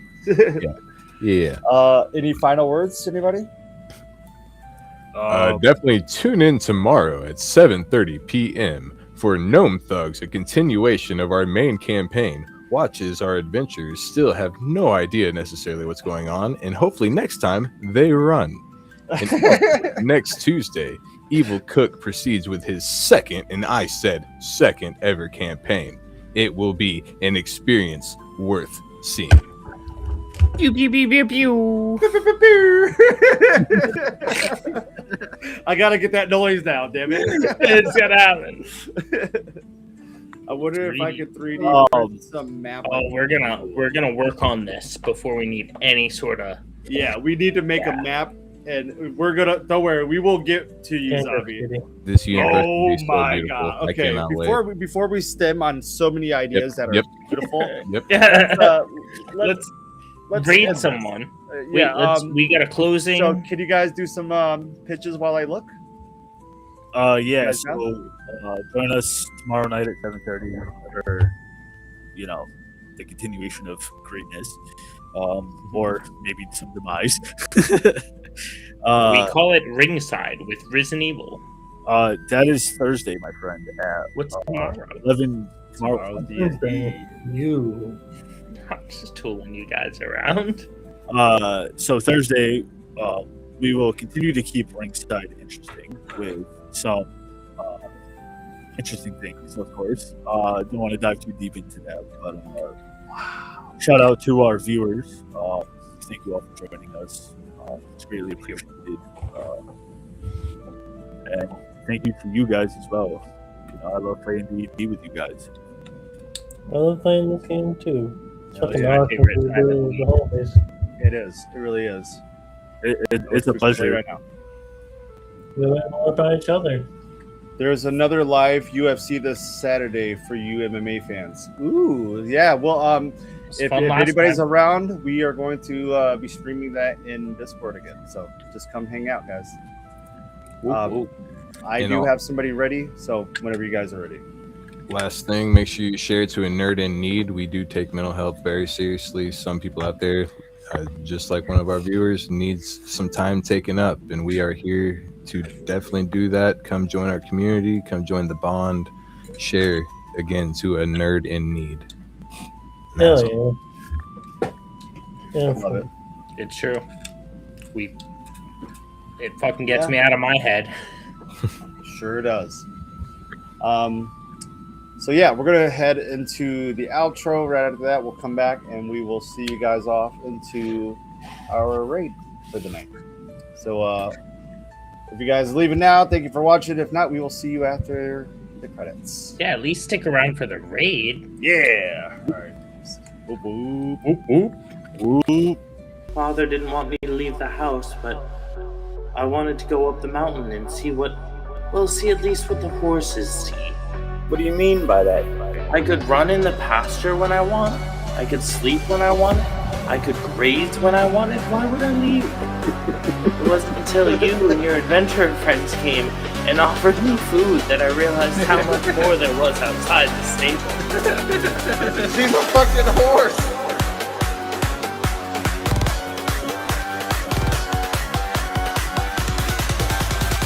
She leads you to the stables. She's a horse, dog. I was mostly raised by the horses. Why was she raised by horses? Put a trough on that bitch. I was just being patient.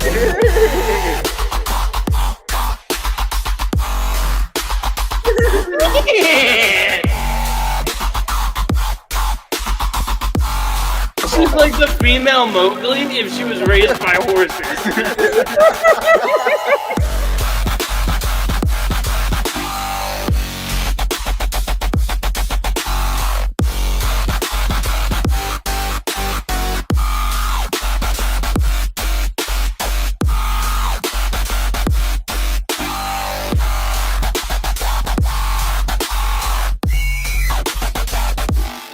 Dude, she just wants you to lay her back in that fucking warm summer hay.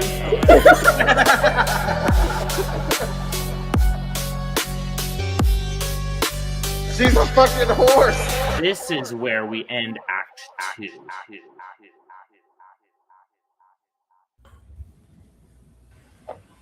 Yeah. Hey, I love it. Whoop whoop. Hey guys, thank you for sticking around. Thank you for watching tonight. This has been fun.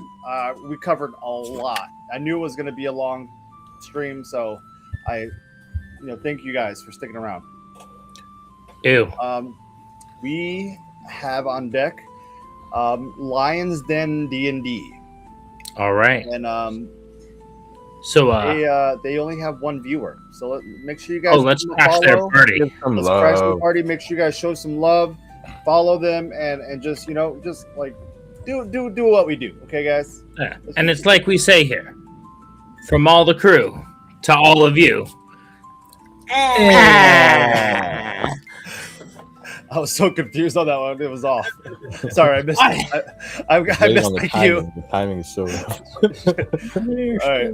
Let's see. The rest of We us have- nailed it this time. Yeah. Fuck. Oh, sweet. We have 9 viewers with this raid, guys. This is awesome. We keep getting higher and higher. So this is gonna lead us out. So everybody, have fun, have a good night, and we'll see you guys tomorrow with PZ's continuation. Here we go. All right. Have a good night, everybody. All right, y'all.